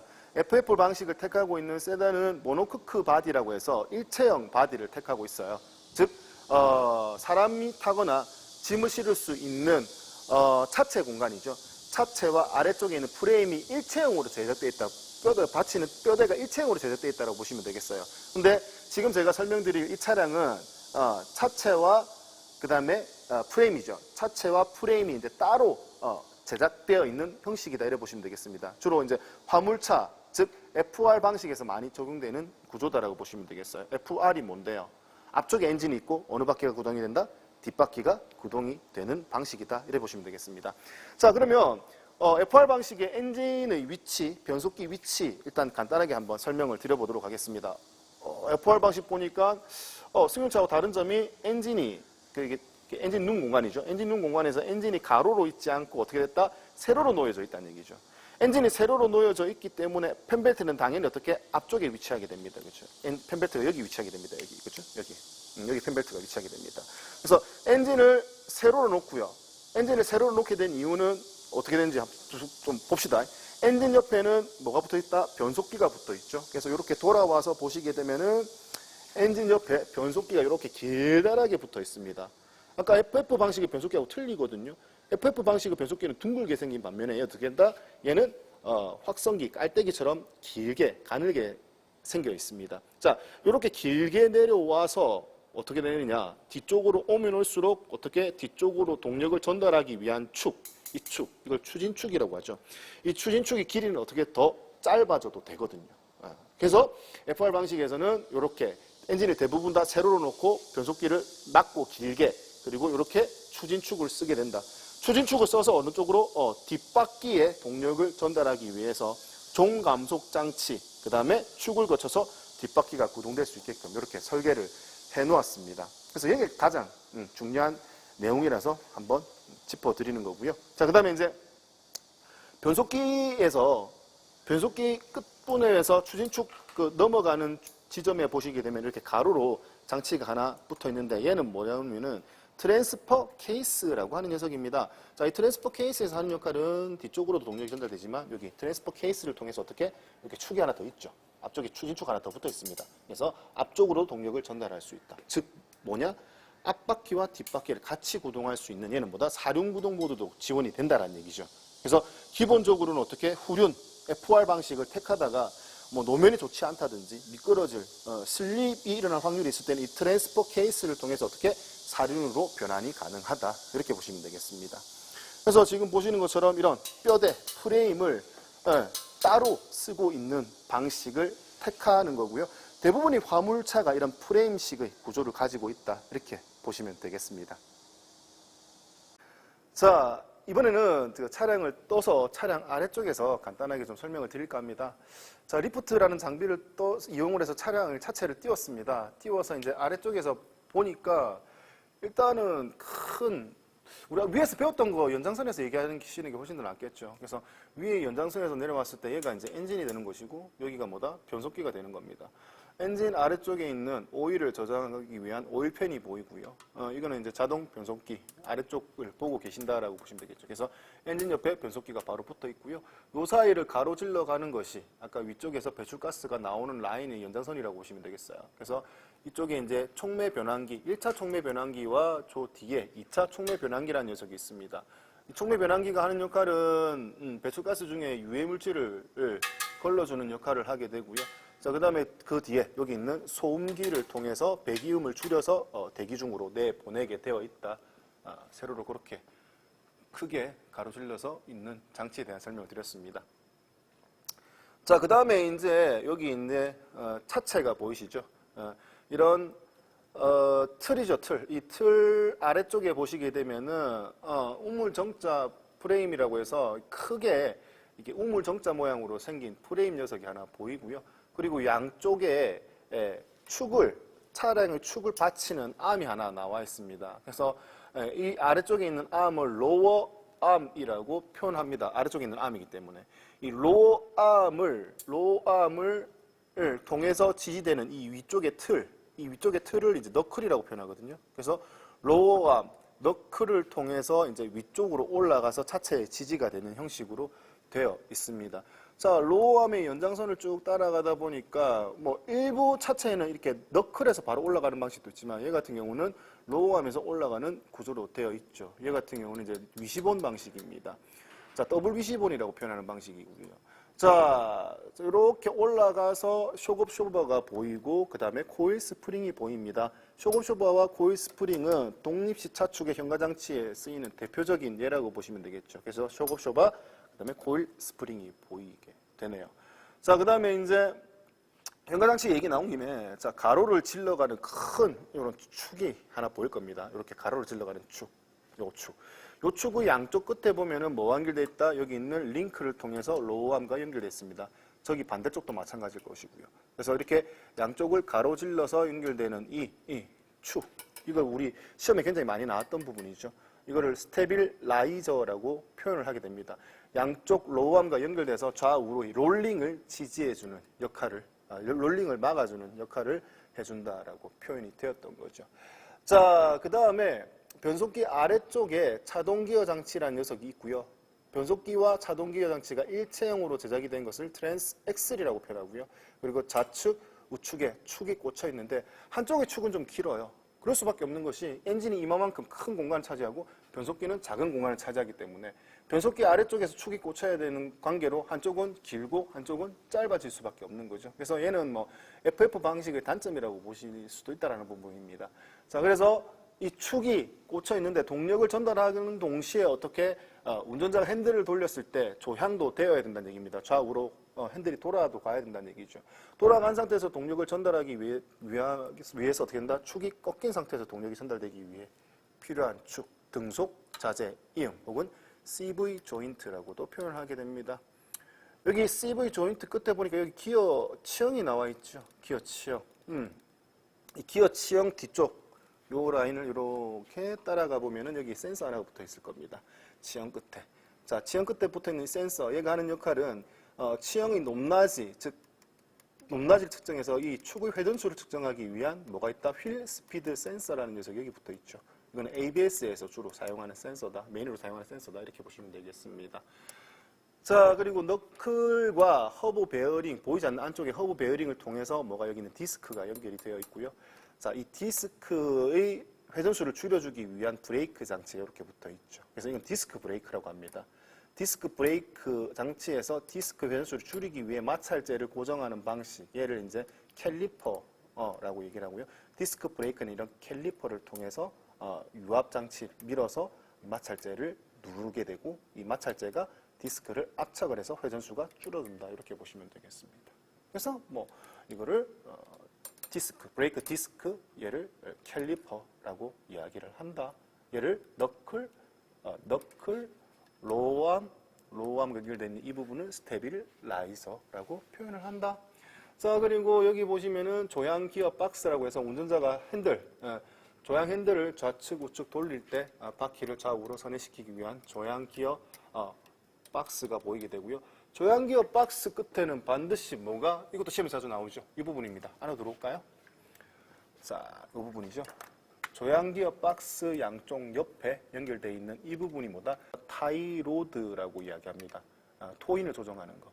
그래서 이 부분을 타이로드, 이걸 타이로드 엔드라고 합니다. 자, 보시는 것처럼 여기 잠그는 너트가 있고요. 너트를 풀어서 이 축을 감고 풀매 따라서 이 축의 길이가 늘어나고 줄어나고 될 겁니다. 그래서 얘가 줄어들면은 뒤를 당기는 효과가 있으니까 앞이 벌어지겠죠. 얘를 늘리면 앞이 모이는 효과가 있을 겁니다. 그래서 앞을 운전자 핸들을 돌리지 않더라도 앞을 벌리고 혹은 모이는 역할을 할 수 있다는 개념이죠. 자, 이 정도 설명을 했으면은 앞부분에서는 웬만큼 명칭이 다 설명이 된 것 같고요. 뒤로 좀 가볼까요? 자, 뒤에서 보시면, 자, 여기 보이시는 여기가 뭐다? 연료 탱크입니다. 연료 탱크는 뒷좌석 아래쪽에 위치하게 되고요. 연료 탱크 위에 연료 펌프가 있어서 펌프가 구동하게 되면은 연료를 퍼올려서 여기 보이는 라인으로, 여기, 라인으로 연료를 공급해서 앞쪽으로 엔진룸까지 공급하게 되고 엔진룸에 있는 엔진이 이 연료를 공급받게 되는 겁니다. 그래서 연료 탱크가 여기 위치하게 된다. 라는 부분까지 하게 되면은 앞부분 그리고 뒷부분 하체에서 설명되어야 할 부분은 웬만큼 다 끝이 난 것 같습니다. 자, 변속기 아래쪽에 위치한 자동기어 장치 이후부터 또 한번 바깥으로 연결을 해서 확장해서 설명을 해볼까 합니다. 자, 이 자동기어 장치 양쪽에 등속 자재 EM CV 조인트가 설치가 된다고 했고요. 한쪽 축은 길어요. 한쪽은 짧고요. 그래서 이 긴 축 위에 엔진이 있다고 보시면 되고 이 짧은 축 위에 변속기가 있다라고 보시면 되겠죠. 자, 축이 꽂혀서 축이 쭉 연장이 되어서 여기 보시게 되면은 얘가 이제 디스크 브레이크의 디스크, 얘가 너클이라고 한댔죠. 그리고 여기 마찰재 한쪽은 빠져 있지만 한쪽에 위치하고 있습니다. 자, 이 디스크가 있고 디스크와 허브 베어링이라는 녀석이 안에 연결이 되어서 같이 연결된 이 부분이 너클이라고 한댔죠. 너클. 자, 너클 그리고 너클 아래쪽에 로어 암. 기억나시죠? 로어 암. 그리고 너클 위에는 쇼급 쇼버와 그 다음에 코일 스프링이 위치하고 있네요. 이렇게 디귿자 모양, 니은자 모양 생겼네요. 니은자. 자, 그리고 로어암 쪽 위쪽에 링크가 연결되어 있고 링크의 연장선 쭉 활이 대처럼 생겨서 이 반대편으로도 나온댔죠. 그래서 여기도 로어암과 링크로 연결되어 있습니다. 얘를 스테빌라이저라고 이야기를 한다 했습니다. 자, 그 다음에 이 프레임 안쪽에 조향 기어 박스가 있습니다. 조향 기어 박스의 연장선이죠. 조향 기어 박스의 연장선에 보시면 여기 타이로드가 나와 있죠. 타이로드 엔드. 이거는 우리 차체를 떠서 아래쪽 셰시를 보고 한번 설명을 아래쪽에서 한번 보고 설명을 드렸던 내용들 똑같습니다. 그래서 지금 이 앞쪽 부분만 따로 떼어놓은 이 교보제에서 따로 설명을 드렸습니다. 자, 다시 한번 복습을 하자면은 얘기를 배프 방식의 자동 기어 장치, 그 다음에 등속 자재 EM의 등속 조인트, 그죠? 자, 그 다음에 여기 너클, 로어암, 링크를 통해서 스테빌라이저 반대쪽 연결되어 있고요. 너클 통해서 위쪽으로 쇼급 쇼바, 그 다음에 코일 스프링, 독립식 현가 장치라고 표현하게 됩니다. 자, 너클과 허브 베어링을 통해서 디스크가 연결이 되어 있고요. 디스크 양쪽에 브레이크 패드, 캘리퍼가 덮여서 작동을 시키게 되는 구조로 되어 있습니다. 자, 그리고 마지막으로 이 부분, 핸들을 돌릴 때 좌우로 움직이게끔 하는 이 부분을 타이로드 엔드 여기까지 해서 하체 교보제 따로 살펴보았습니다. 이상입니다. 자, 이번에 여러분들이 보고 계시는 것은 이제 시뮬레이터라고 해서요. 지금 엔진룸 공간은 이렇게 차체 때문에 잘 보이지 않았다라는 부분입니다. 그래서 구석 부분까지 좀 디테일하게 보기 위해서 이렇게 엔진과 변속기, 기타 관련 부품들만 이렇게 따로 모아놓은 시뮬레이터를 보고 계십니다. 실제 차하고 굉장히 비슷하죠. 변속 레버도 보이고요. 변속 레버 가지고 조작을 해서 움직이는 부분까지 구현이 됩니다. 실제 시동이 걸리고요. 자, 그러면 여기 지금 보고 계시는 시뮬레이터에서 하나씩 설명을 좀 디테일하게 드려볼까 합니다. 부품에 관련된 거죠. 자, 아까 말씀드린 것처럼 여기가 엔진이고요. 자, 여기가 엔진이고 지금 여기 이쪽으로 들어와서요.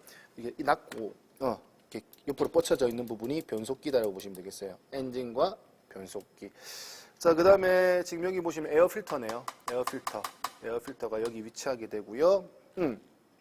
그 다음에 엔진이 반대편 쪽에 여기 있는 팬벨트가 있다라고 말씀드렸죠. 그래서 여기서 보이는 팬벨트가 여기 위치하게 됩니다. 자, 팬벨트에 묶여져 있는 녀석을 보니까 여기에 물펌프가 보이고요. 물펌프가 있고 그리고 여기 크랭크 쪽 풀리와 연결되어 있는 이 뒤쪽으로 보시면은 뭐도 있다? 여기에 발전기라고 하는 녀석도 보이네요. 여기 뒤에. 그래서 엔진을 통해서 동력을 받아서 전기를 만들어내는 발전기 녀석까지 보이고요. 자, 그리고 이제 이 전체 엔진에서 공기를 빨아당기는 흡기다기관이 아까는 뭐 알루미늄 합금으로 되어 있었지만 얘 같은 경우는 뭘로? 플라스틱 재질로 되어 있다는 얘기죠. 이렇게 LF 소나타가 플라스틱 재질로 되어 있는 이유는 뭐 중량을 좀 가볍게 만들기 위함이다라고 보시면 되겠습니다. 흡기다기관이죠. 흡기다기관. 그 다음에 여기 아까 안 보였던 녀석이죠. 연료가 포올려져 가지고 이쪽으로 공급이 될 때, 연료가 이렇게 공급이 될 때 연료 공급 파이프라고 하는 녀석이고요. 연료 탱크에서 올라온 연료가 필터를 거쳐서 이렇게 있는 연료 공급 파이프를 거친다라고 보시면 되겠습니다. 연료 공급 파이프에 여기 각각의 여기 연료를 쏘기 위해서 붙어 있는 이 녀석들. 이 녀석들이 이제 우리 인젝터라고 표현이 되는 부분입니다. 흡기다기관 쪽에서 연료를 뿌리고 있네요. 그래서 흡기다기관의 끝에서 흡기 밸브 바로 앞에서 연료를 분사하고 있는 방식. 이걸 이제 뒤에서 말씀드리겠지만 우리 MPI 방식이라고 이제 이름을 붙일 겁니다. 자, 그리고 이제 엔진 위쪽에서 보니까 점화 코일이라고 하는 녀석이 보일 겁니다. 자, 이 점화 코일은 가솔린 엔진과 LPG 엔진에만 있는 거죠. 연료를 태우기 위해서, 연소시키기 위해서 공기와 연료에다가 뭐까지 불꽃을 공급해 주기 위해서, 원활한 불꽃을 공급해 주기 위해서 점화 코일이 각각 연소실마다 하나씩 붙어 있다라고 보시면 되겠습니다. 이런 방식을 뒤에서 얘기하겠지만 DLI 방식이라고 이야기를 할 겁니다, 앞으로. 자, 그리고 이제 이쪽으로 흡기가 되고 이쪽에 이제 똑같이 배기다기관이 되는 겁니다.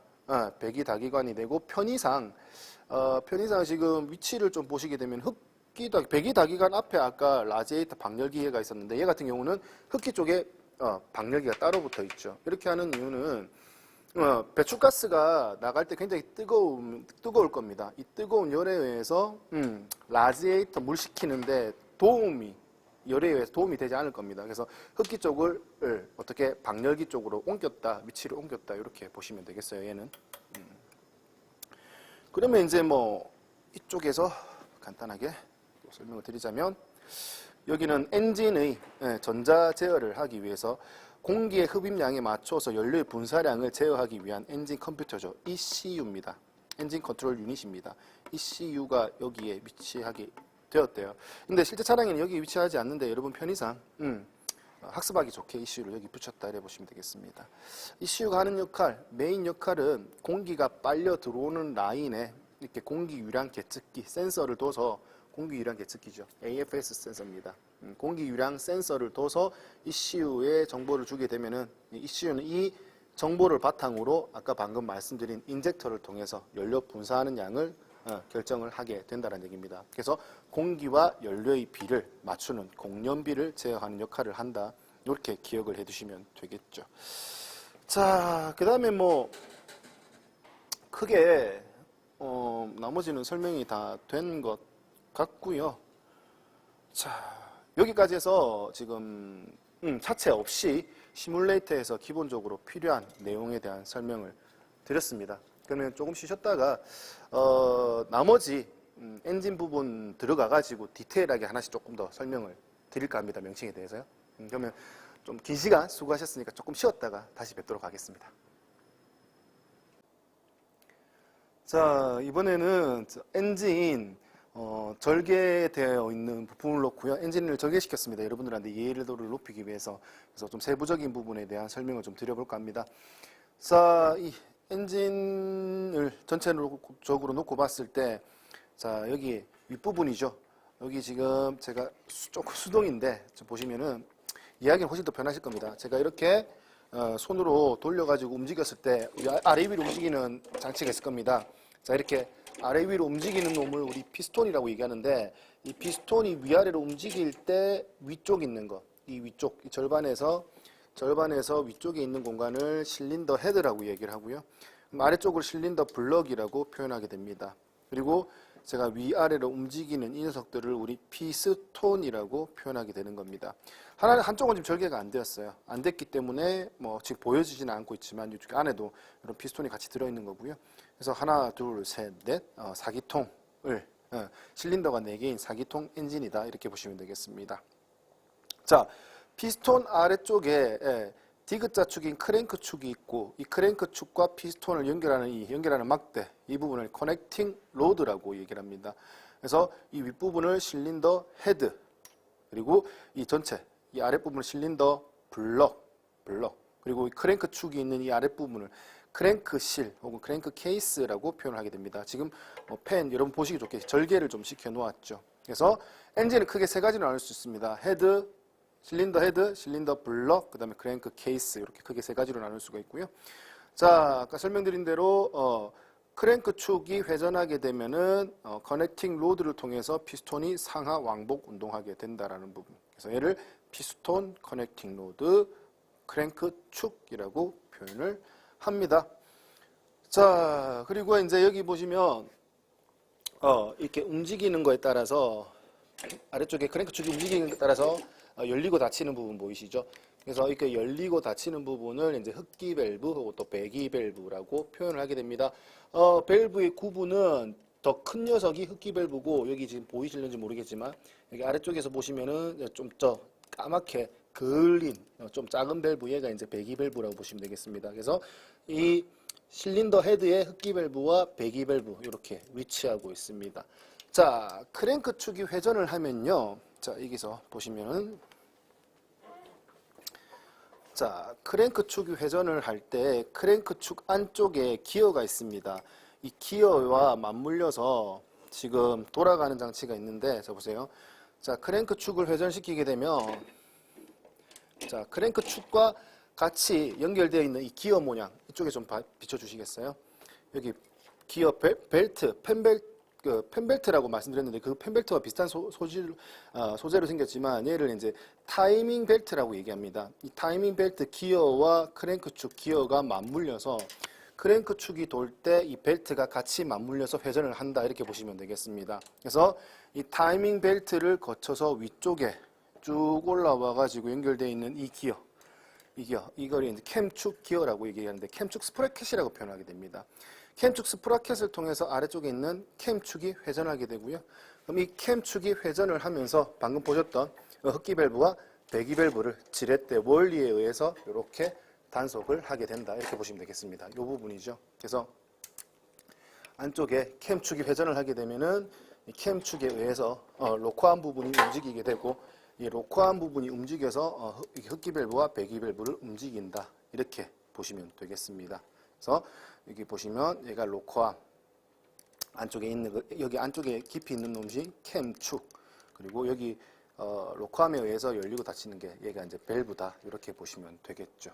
그래서 위쪽에 있는 커버 이거를 로커암 커버라고 이야기를 합니다. 자, 그럼 명칭을 다시 한번 얘기해 봅시다. 자, 윗부분을 이 전체 엔진을 세 가지로 나눌 수가 있고 세 가지 나눌 때 제일 윗부분을 실린더 헤드 그 다음에 이 부분을 실린더 블럭 그리고 아래쪽에 크랭크 축이 있는 부분 이 부분 크랭크 실, 크랭크 케이스라고 표현을 합니다. 이렇게 크게 세 부분으로 나누게 되고요. 자, 아래쪽에서 크랭크 축이 회전을 할 때 로커암을 움직이게 되고 로커암에 연결되어 있는 이 윗부분을 뭐라고 한다? 피스톤이라고 이야기를 하게 됩니다. 그리고 블럭과 헤드 사이에 이렇게 가스켓이라는 녀석이 들어가서 기미를 유지하게 되고요. 이 가스켓 위쪽으로 연소실이 만들어지게 됩니다. 연소실은 보시는 것처럼 실린더 헤드 이렇게 파여진 공간에 만들어지게 되는 거죠. 그리고 흡기 밸브와 배기 밸브. 자, 흡기 밸브와 배기 밸브 열고 닫는 단속을 하기 위해서 크랭크 축 앞쪽을 따라왔을 때 크랭크 축 앞쪽에 기어, 크랭크 축 스프라켓, 크랭크 축 스프라켓에 타이밍 벨트가 걸려 있어서 기어 입수는 얘가 1일 때 크랭크 축 스프라켓이 1일 때 캠 축 스프라켓이 2입니다. 그러면은 얘는 크랭크 축이 2회전할 때 캠 축이 1회전하게 돼서 캠 축 스프라켓이 얘가 한 바퀴 돌게 된다는 얘기죠. 그래서 크랭크 축이 2회전할 때 캠 축이 1회전하는 그 타이밍을 맞추기 위한 벨트를 타이밍 벨트라고 하고 얘가 회전될 때 안쪽에 있는 캠이라는 녀석이 회전을 해서 캠 축에 있는 캠이 이제 밸브를 미는 역할을 하는데 직접적으로 밀지 않고 얘는 뭘 통해서 이런 로커암 장치를 통해서 간접적으로 밸브를 열게 된다. 그리고 이 덮개 있는 부분을 로커암 커버라고 이야기를 한다. 그죠? 이 부분을 로커암, 안쪽에 있는 축을 캠축. 이제 밸브, 이 부분을 보시는 게 흡기 밸브죠. 흡기 밸브 스프링이다. 이렇게 보시면 되겠습니다. 자, 그리고 흡입 공기량을 더 늘려주기 위해서 흡기 밸브를 한 개 더 뒀죠. 이렇게 연결돼서 이렇게 아래쪽에서 보시게 되면은 조그만 밸브가 하나 더 형상을 하고 있을 겁니다. 연소실 안쪽에서 보면 여기 잘 보이진 않는데, 그래서 이것을 이제 뭐 Z밸브다 이렇게 표현하기도 합니다. 그래서 이런 구조로 되어 있네요. 자, 그러면 이 지금 보시는 것처럼 캠축 하나에 그 캠축 하나, 크랭크축 하나, 이렇게 크랭크축 하나에 캠축 하나가 물려 있는 것을 우리 싱글 오버헤드 캠이라고 해서 SOHC라고 이야기를 하게 되고요. 지금 옆에 보시는 이 절개 엔진에서 보시게 되면은 캠축 스프라켓 하나에 크랭크축 스프라켓 하나에 캠축 스프라켓이 2개 물려 있습니다. 그래서 더블 오버헤드 캠축이 2개니까 이거를 DOHC라고 이야기를 하게 됩니다. 자, 이 DOHC의 특징을 보시게 되면, 자, 이쪽으로 와서 보실까요? 자, 캠축 스프라켓이 2개이기 때문에 캠축이 몇 개다? 2개가 되는 겁니다. 2개가 되기 때문에 흡기 밸브를 제어하는 캠, 배기 밸브를 제어하는 캠, 이게 좀 안 덮여 있죠. 캠축이 따로 존재한다는 얘기입니다. 그래서 따로따로 제어할 수 있는 구조로 되어 있고요. 자, 여기서는 아까 저기서 안 보이던 그림이 보이죠. 여기 스파크 플러그라고 한 녀석 보이시죠?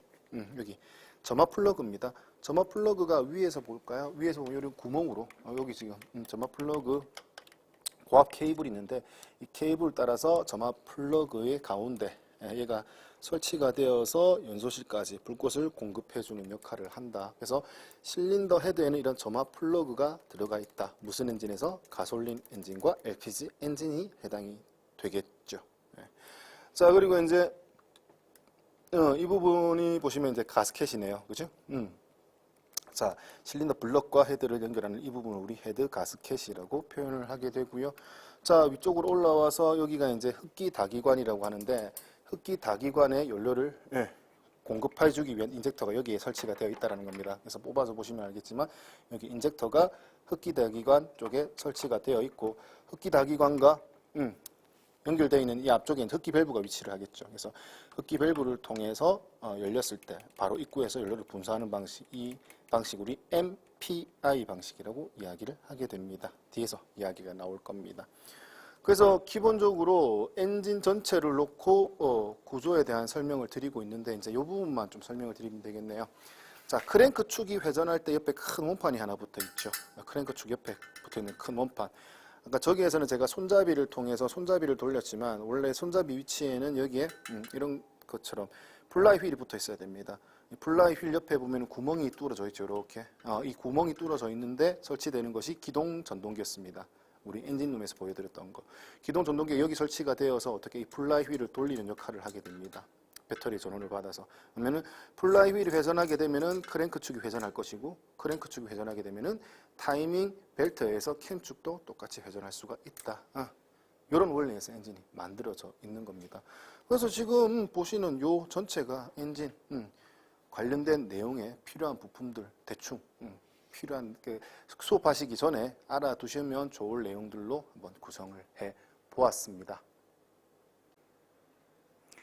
자, 이번에는 저 엔진을 조금 더 세부적으로 좀 설명을 드릴까 합니다. 자, 여기 보시면은 지금 은색이 나와 있는 부분이 있을 거예요. 은색 부분이 보이시는 부분이 이제 실린더 헤드가 됩니다. 헤드는 주로 알루미늄 합금을 많이 쓰기 때문에 이렇게 여러분들 보시는 것처럼 은색빛을 내게 되고요. 아래쪽에 실린더 블럭은 지금 주철로 이루어져 있죠.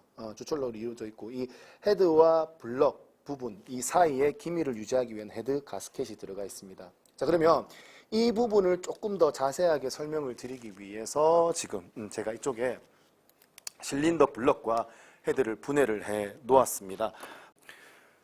자, 지금 이 부분 보이시는 게 실린더 블럭입니다. 자, 블럭에서 지금 피스톤을 전부 다 위쪽으로 지금 올려 놓았거든요.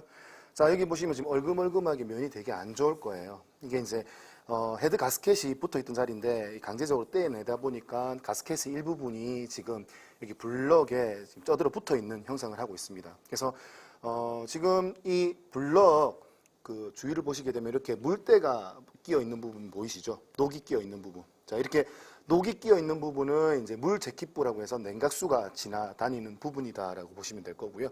그 외에 이제 기름이 차 있는 부분이 있을 거예요. 기름이 차 있는 이렇게 새까맣게 오일, 기름, 즉 물때가 없는 부분은 엔진 오일이 순환하는 구멍이다라고 보시면 되겠습니다. 그 외에 이제 볼트가 들어가는 자리가 있죠. 헤드 볼트가 들어가는 자리 하나, 둘, 셋, 넷, 5, 6, 그 다음에 7, 8, 9, 10개. 이 10군데는 이제 헤드볼트가 들어가서 실린더 헤드와 블럭을 고정을 하는 역할을 한다. 이렇게 보시면 되겠습니다. 그래서 이 부분이 실린더 블럭이 되는 거고, 지금 크랭크 축을 제가 미리 분해를 했기 때문에 피스톤이 위쪽으로 지금 거의 다 올라와 있는 형상을 하고 있습니다. 자, 그래서 이거를 이제 헤드를 떼내고 뒤집어 보면 이제 밑에 아래쪽 블럭 아래쪽 모양이 이제 자, 블럭 아래쪽 형상이 이 모양을 하고 있습니다. 자, 지금 여기는 지금 크랭크 축을 지금 빼놓은 상황이고요. 실제 이제 크랭크 축을 조립하려면 이제 얘가 이 위로 올라가야 됩니다. 자, 이렇게 올라가서 조립이 돼야 되는데 지금 제가 그냥 가볍게 드는 것처럼 보이시지만 이거 실제 무게가 굉장히 무겁습니다. 이거 엄청나게 무거워요. 그래서 이 무거운 축이 여기에 올라가서 지금 블럭 위에서 이 축이 고속으로 회전을 해야 되는데 지금 제가 베어링이 하나 있습니다. 이 베어링을 이렇게 떼서 보면요. 이게 이제 메인 저널이라고 얘기하는 거죠. 이 부분을 이제 왜 메인 저널이라고 하냐면은 크랭크 축이 올라갔을 때 크랭크 축을 지지하는 저널이기 때문에 얘를 메인 저널이라고 이야기를 합니다. 자, 메인 저널에 이렇게 베어링이 들어가 있다는 얘기죠. 이렇게 베어링이.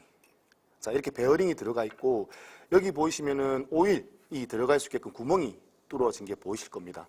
그래서 여기 가운데 크랭크 축을 보시면 자, 크랭크 축 중간중간에 구멍이 뚫어져 있는 게 보이시죠? 이렇게. 예, 그러면은 이렇게 베어링이 블럭에서 받치고 있는 상황에서 이렇게 회전을 하는데 자, 오일이 크랭크 축 중간을 통해서 이렇게 요 사이로 공급이 된다라고 보시면 되겠어요. 크랭크 축으로. 그래서 여기에 베어링이 올라가 있는 상황에서요. 자, 이렇게 베어링이 올라가 있는 상황에서 축 가운데에서 축이 회전을 하면서 오일을 공급해 주면은 이렇게 안쪽으로 유막이 형성이 된다. 이렇게 보시면 되겠습니다. 각 저널마다 이런 베어링 들어가 있고요. 이렇게 축 방향으로 힘을 받는 베어링을 레이디얼 베어링이라고 이야기를 합니다. 자, 근데 특이하게 가운데 있는 베어링에는 자, 이렇게 스러스트 와셔나 혹은 스러스트 베어링이 들어가게 됩니다. 자, 스러스트 와셔나 스러스트 베어링이 하는 역할을 보시면은 이렇게 두께를 가지는 와셔 같은 역할을 하는 놈인데, 자, 이 보세요. 자, 두께를 가지고 있는 녀석이 이렇게 가운데에서 받쳐진 상태에서 양 두께를 만들어준 상태에서 크랭크 축이 여기 위에 올라가게 되었을 때, 자, 이렇게 조립이 되게 되면요. 자, 이렇게 조립이 되게 되면 크랭크 축이 좌우로, 그러니까 즉 축 방향으로 움직이는 유격을 잡아줄 수 있다. 이렇게 되는 겁니다. 그래서 가운데 두께를 가져서 축 방향으로 움직이지 않게끔 지지하기 위해서 사용하는 것이 뭐다? 스러스트 베어링 혹은 지금 방금 끼운 거는 스러스트 와셔. 이런 놈들을 사용하게 된다라고 보시면 되겠죠. 자, 이렇게 크랭크 축이 조립되고 난 이후에는 자, 여기 축을 지지하기, 반대쪽 위쪽에서 지지하기 위한 캡이 필요하다는 얘기입니다. 그래서 그 캡을 지금 여기 보시면 여기 이 모양으로 캡이 이렇게 덮어 씌워진다 라고 보시면 되는 거죠. 자, 근데 캡이 덮어질 때도 마찬가지겠지만 여기 맞은편에도 뭐가 있다? 이런 베어링이 똑같이 들어가 줘야겠죠. 여기 보시는 베어링이. 그래서 캡에도 이런 베어링이 들어가서 축을 감싸고 이렇게 지지하게 된다. 이렇게 볼트로 조여서 지지를 하게 된다. 이렇게 보시면 되겠어요. 그러면은 크랭크 축 입장에서는 크랭크 축 아래쪽에서도 베어링이, 위쪽에서 이렇게 베어링이 받쳐져 있고, 오일은 크랭크 축 가운데로 들어가서 관통이 되어서 크랭크 축 그 가운데 나와 있는 구멍을 통해서 각각 윤활이 되어서 축 주변을 감싸게 된다. 이렇게 이해를 하시면 되겠죠. 이겁니다. 그래서 이거 방금 말씀드린 거는 메인 저널 베어링에 대한 이야기를 드린 거고요. 스러스트 베어링, 스러스트 와셔까지 설명이 되었습니다. 자, 그 다음에 이제 마찬가지로 지금 아래쪽에 있는 자, 여기 아래쪽에 있는 피스톤에 대해서 조금 얘기를 해볼까 합니다. 자, 피스톤을 똑같이 빼보겠습니다. 자, 이렇게 뒤집어서 피스톤은 저기 헤드가 있는 쪽 방향으로 빠질 수가 있습니다. 구조가. 그래서 크랭크 축을 먼저 빼내고요. 빼내고 맞은편 쪽으로 이렇게 피스톤이 나올 수가 있습니다. 통통통 쳐줘야 되거든요, 반대를. 자, 치면은 이렇게 피스톤이 나올 수가 있다는 얘기죠. 자, 이렇게 피스톤이 나왔는데 마찬가지입니다. 피스톤의 여기 커넥팅 로드죠. 커넥팅 노드 소단부와 대단부가 있는데 대단부에 역시 이런 베어링이 들어갑니다. 근데 이거는 이제 크랭크 축에서 피스톤이 올라가는 부분이 이 부분을 핀 저널이라고 얘기를 하죠. 왜냐 축 방향으로 힘을 받기 때문에 레이디얼 베어링을 한 종류고요. 그 다음에 이 부분이 핀 저널에 해당이 된다라고 해서 핀 저널 베어링이라고 보시면 되겠습니다. 이렇게. 그래서 핀 저널 베어링이 이렇게 들어가서 여기 위에 지금 이해하시기 좋게 설명 따로 드리는 거예요. 자, 크랭크 축에 핀 저널이 있는 부분. 자, 이것도 베어링도 그냥 끼워지는 것이 아니라 여기 보면 돌기가 있고 키가 있습니다. 이렇게 맞춰서 이렇게 끼워 주셔야 되겠죠.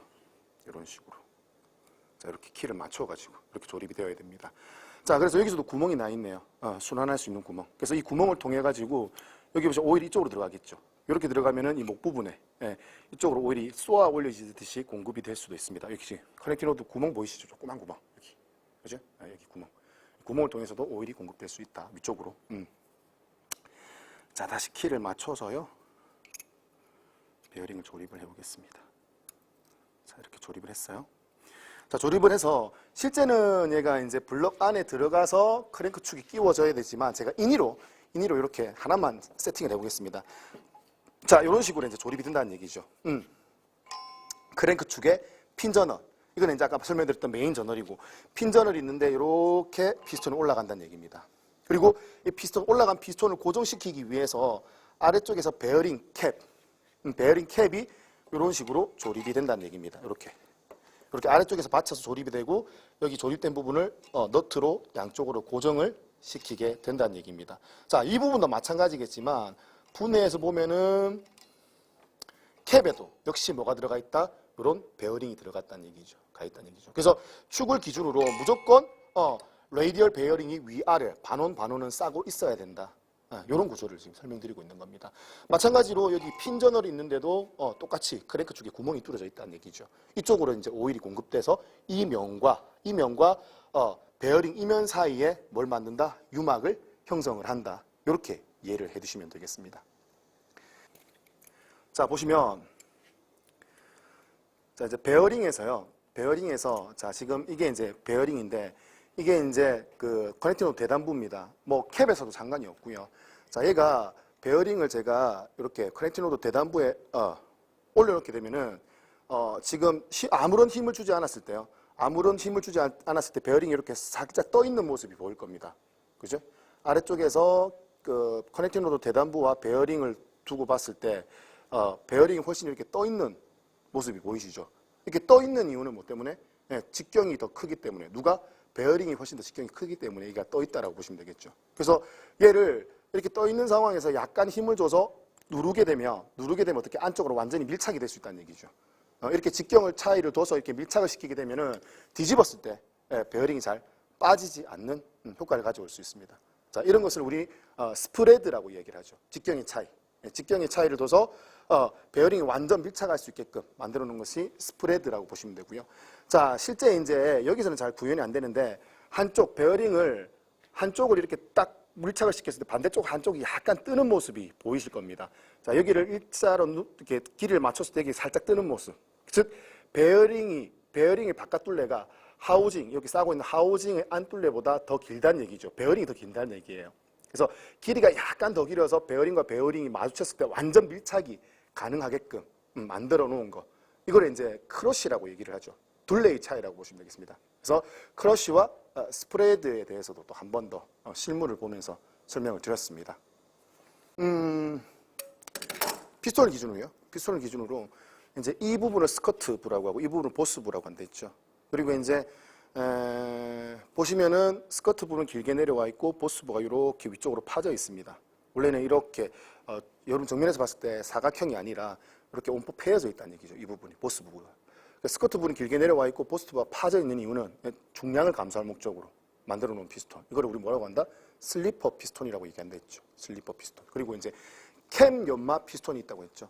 캠 연마 피스톤은 상부, 중부, 하부 직경이 다르다고 했어요. 즉 우리가 봤을 때는 뭐 직사각형처럼 보이지만 실제는 어떻게 한다? 위쪽에는 직경이 작고 아래쪽은 직경이 큰, 즉 좀 과대하게 표장했을 때는 실제 뭐 표현했을 때는 사다리꼴 모양의 형상을 하고 있다라는 부분 설명을 드렸습니다. 그럼 그 부분이 맞는지 한번 확인해 보자고요. 그래서 제가 위쪽에 피스톤 헤드입니다. 헤드에서 1번 랜드부에서 제가 직경을 한번 재볼게요. 자, 이거는 버니어 캘리퍼스라고 해서 직경을 0.05mm까지 잴 수 있게끔 만들어 놓은 측정 공구라고 보시면 되겠습니다. 자, 위에서 쟀으니 잴 때 보니까 84. 여기 눈금을 비춰주셔야 돼요. 자, 여기 이 눈금 84. 여기 5에서 만나네요, 그죠? 84.5, 84.5mm의 직경을 가지고 있습니다. 상부에서는요. 자, 아래쪽을 스커트부 재어보겠습니다. 스커트부 재어보니까 딱 85에서 만나네요, 그죠? 85에서 딱 만납니다. 그러면은 84.5, 85 직경, 스커트부가 더 크다는 얘기죠. 그래서 상부, 중부, 하부 직경을 약간 다르게 해서 열받았을 때, 상부가 열팽창이 되었을 때 진원통이 된다라는 피스톤, 이걸 우리 뭐라고 한다? 캠 연마 피스톤이라고 얘기한댔죠. 그 부분도 내나 해당이 되는 겁니다, 그죠? 그래서 피스톤에서 일부 또 설명을 드릴 수 있는 부분 필요한 것도 말씀을 드렸습니다. 자, 여기 보시면 크랭크 축이 있습니다. 자, 크랭크 축 한쪽 끝에는 이제 플라이 휠이 붙어야 하거든요. 이 부분이 플라이 휠이 붙어야 되는데 이 플라이 휠이 실제 생긴 모양이 이렇습니다. 자, 플라이 휠이 생긴 모양이 이렇는데, 자, 플라이 휠이 원래 이쪽에 이렇게 조립이 되어진다는 얘기입니다. 그래서 이 플라이 휠 한쪽 끝에 보시게 되면은 여기 있는 기어 입수가 많은 링기어가 들어가 있다는 얘기죠. 여기 링기어 보이시죠? 여기 있는 링기어. 여기 있는 링기어에 이제 기동 전동기가 조립이 되어서 시동을 걸 때 기동 전동기가 얘를 구동시키게 되면 플라이 휠이 회전을 하게 된다. 그 얘기고요. 자, 그다음에 이제 여기 이 부분 위에 부분을 보시게 되면은 플라이 휠에 이렇게 클러치가 그대로 조립이 되어 있습니다. 클러치가. 그래서 클러치 볼트를 제가 미리 해제를 해 놓았고요. 풀어 놓았고요. 자, 얘를 제가 좀 뜯어 볼게요. 자, 들어보면 자, 이렇게 클러치 압력판이 지금 플라이 휠과 압력판 사이에서 클러치 디스크를 이렇게 압착을 하고 있습니다. 이런 구조로 되어 있거든요. 그래서 실제 클러치 디스크를 기준으로 마찰을 일으키는 곳은 보시게 되면은 이면이죠, 이면. 플라이 휠의 이면과 실제 압력판의 이면 사이에서 클러치 디스크가 압착이 되어서 이렇게 동력을 전달하는 형상을 하고 있습니다. 그래서 요까지가 이제 엔진이 거의 끝이라고 보시면 되겠죠. 플라이 휠까지가. 그 다음에 이제 지금 보고 계시는 이런 클러치부터는 변속기 연결되는 부분부터는 이제 셰시에서 다른다라고 보시면 되겠죠. 그리고 여기 안쪽에 내부의 스플라인부 기어 형상이 보일 겁니다. 여기 이제 변속기 입력축이 관통돼서 조립이 되게 된다. 이렇게 보시면 되겠죠. 자, 지금 이제 이 부분은 아까 블럭에서 헤드를 떼놓았다라고 보시면 되고요. 여기 지금 여기 닿는 부분 있죠, 이 부분이 이제 헤드 가스켓이 똑같이 밀착이 되는 부분이다 이렇게 보시면 되겠습니다. 지금 여기 이 구멍이죠. 이 구멍이 이제 오일이 지나다니는 구멍이라고 보시면 되고요. 이 구멍이 오일이 지나다니는 구멍이라고 보시면 되고, 마찬가지로 여기에 이제 헤드 볼트가 들어가서 고정이 되는 구멍이다. 다섯 개 있죠. 올 이쪽에 하나, 둘, 셋, 넷, 5개가 있고 이쪽도 5개 있어야 되는데 이쪽은 지금 여러분 이해를 돕기 위해서 절개를 해 놓았습니다. 그래서 이 부분이 이제 헤드 가스켓 닿는 실린더 헤드 부분이다라고 보시면 되겠죠. 생긴 모양은 똑같이 알루미늄 합금으로 되어 있습니다. 형상을 보니까 이쪽에 밸브가 2개, 이쪽에 밸브가 2개, 두 개 가지고 있는 걸 보니까 위쪽에 당연히 캠축이 2개가 있는 DOHC라고 보시면 되겠죠. DOHC 형상의 헤드입니다.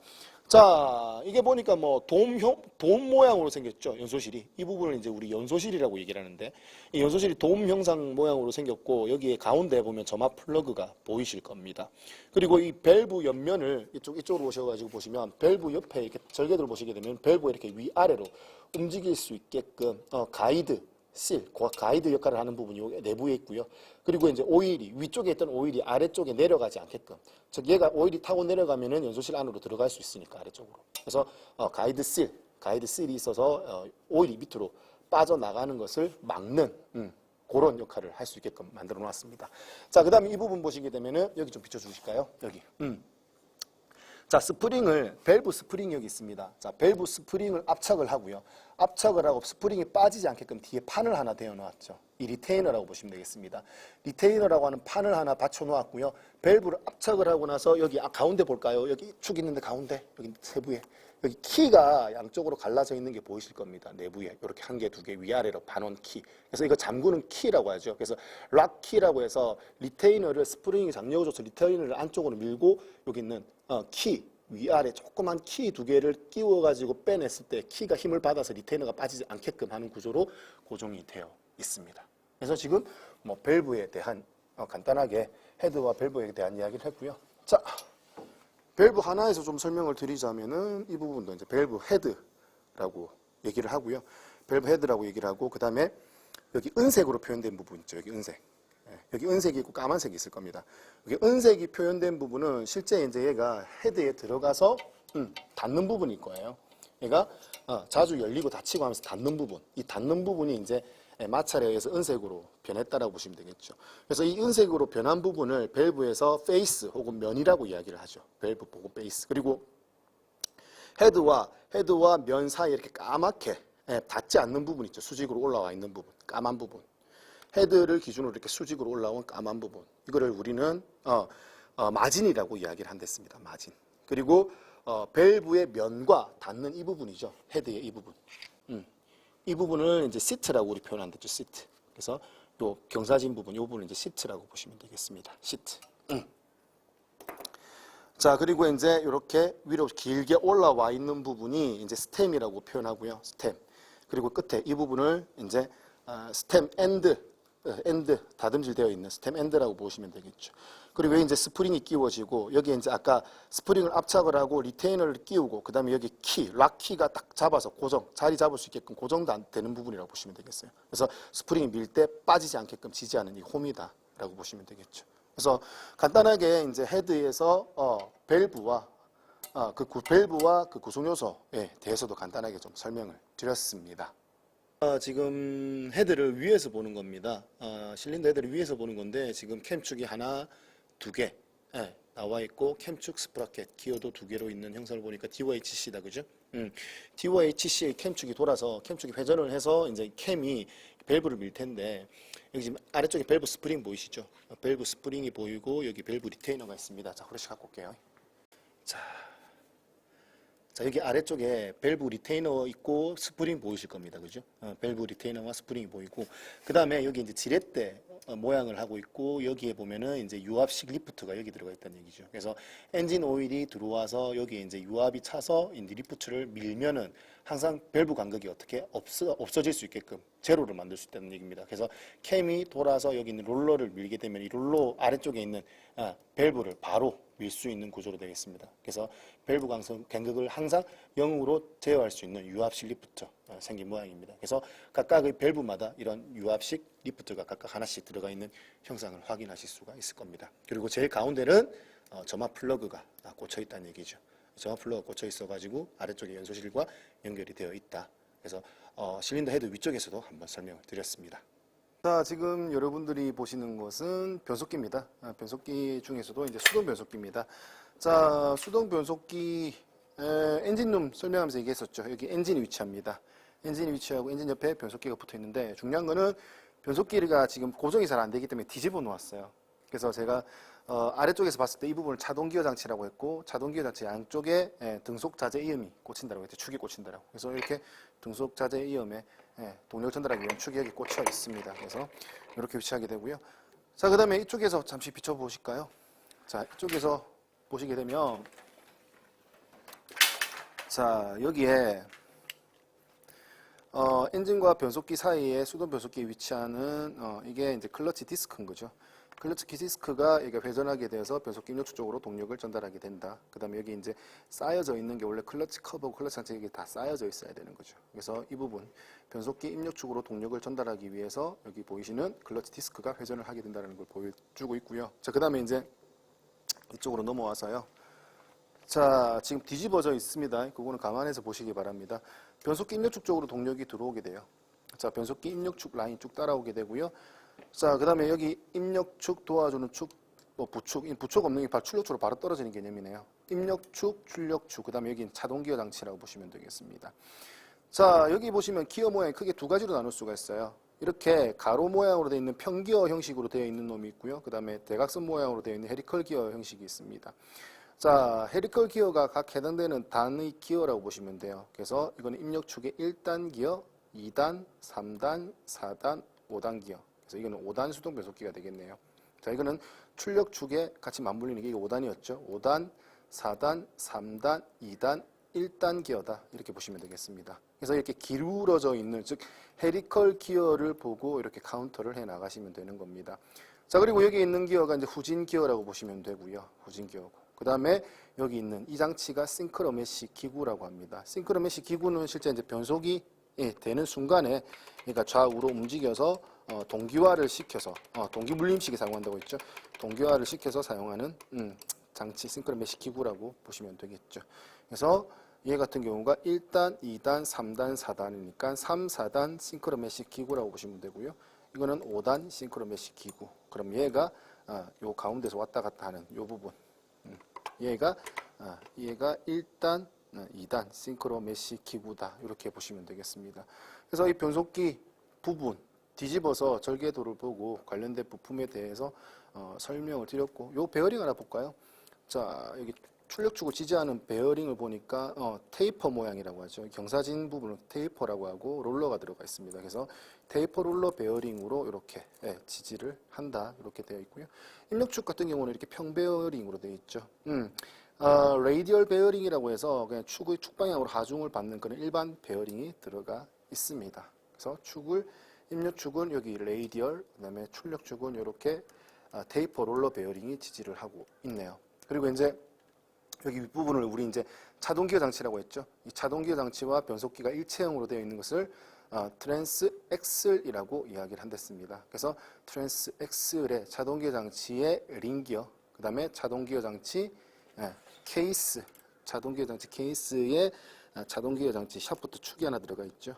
그 다음에 축을 기준으로 위아래를 차동 피니언 기어, 그다음에 양쪽 옆을 차동 사이드 기어, 그 다음에 해당되는 축이 이렇게 꽂혀가지고 바깥쪽에 이렇게 등속 자재음을 통해서 동력을 전달하는 구조로 되어 있습니다. 그래서 변속기와 수동 변속기와 관련된 명칭에 대해서 간단하게 설명을 드렸습니다.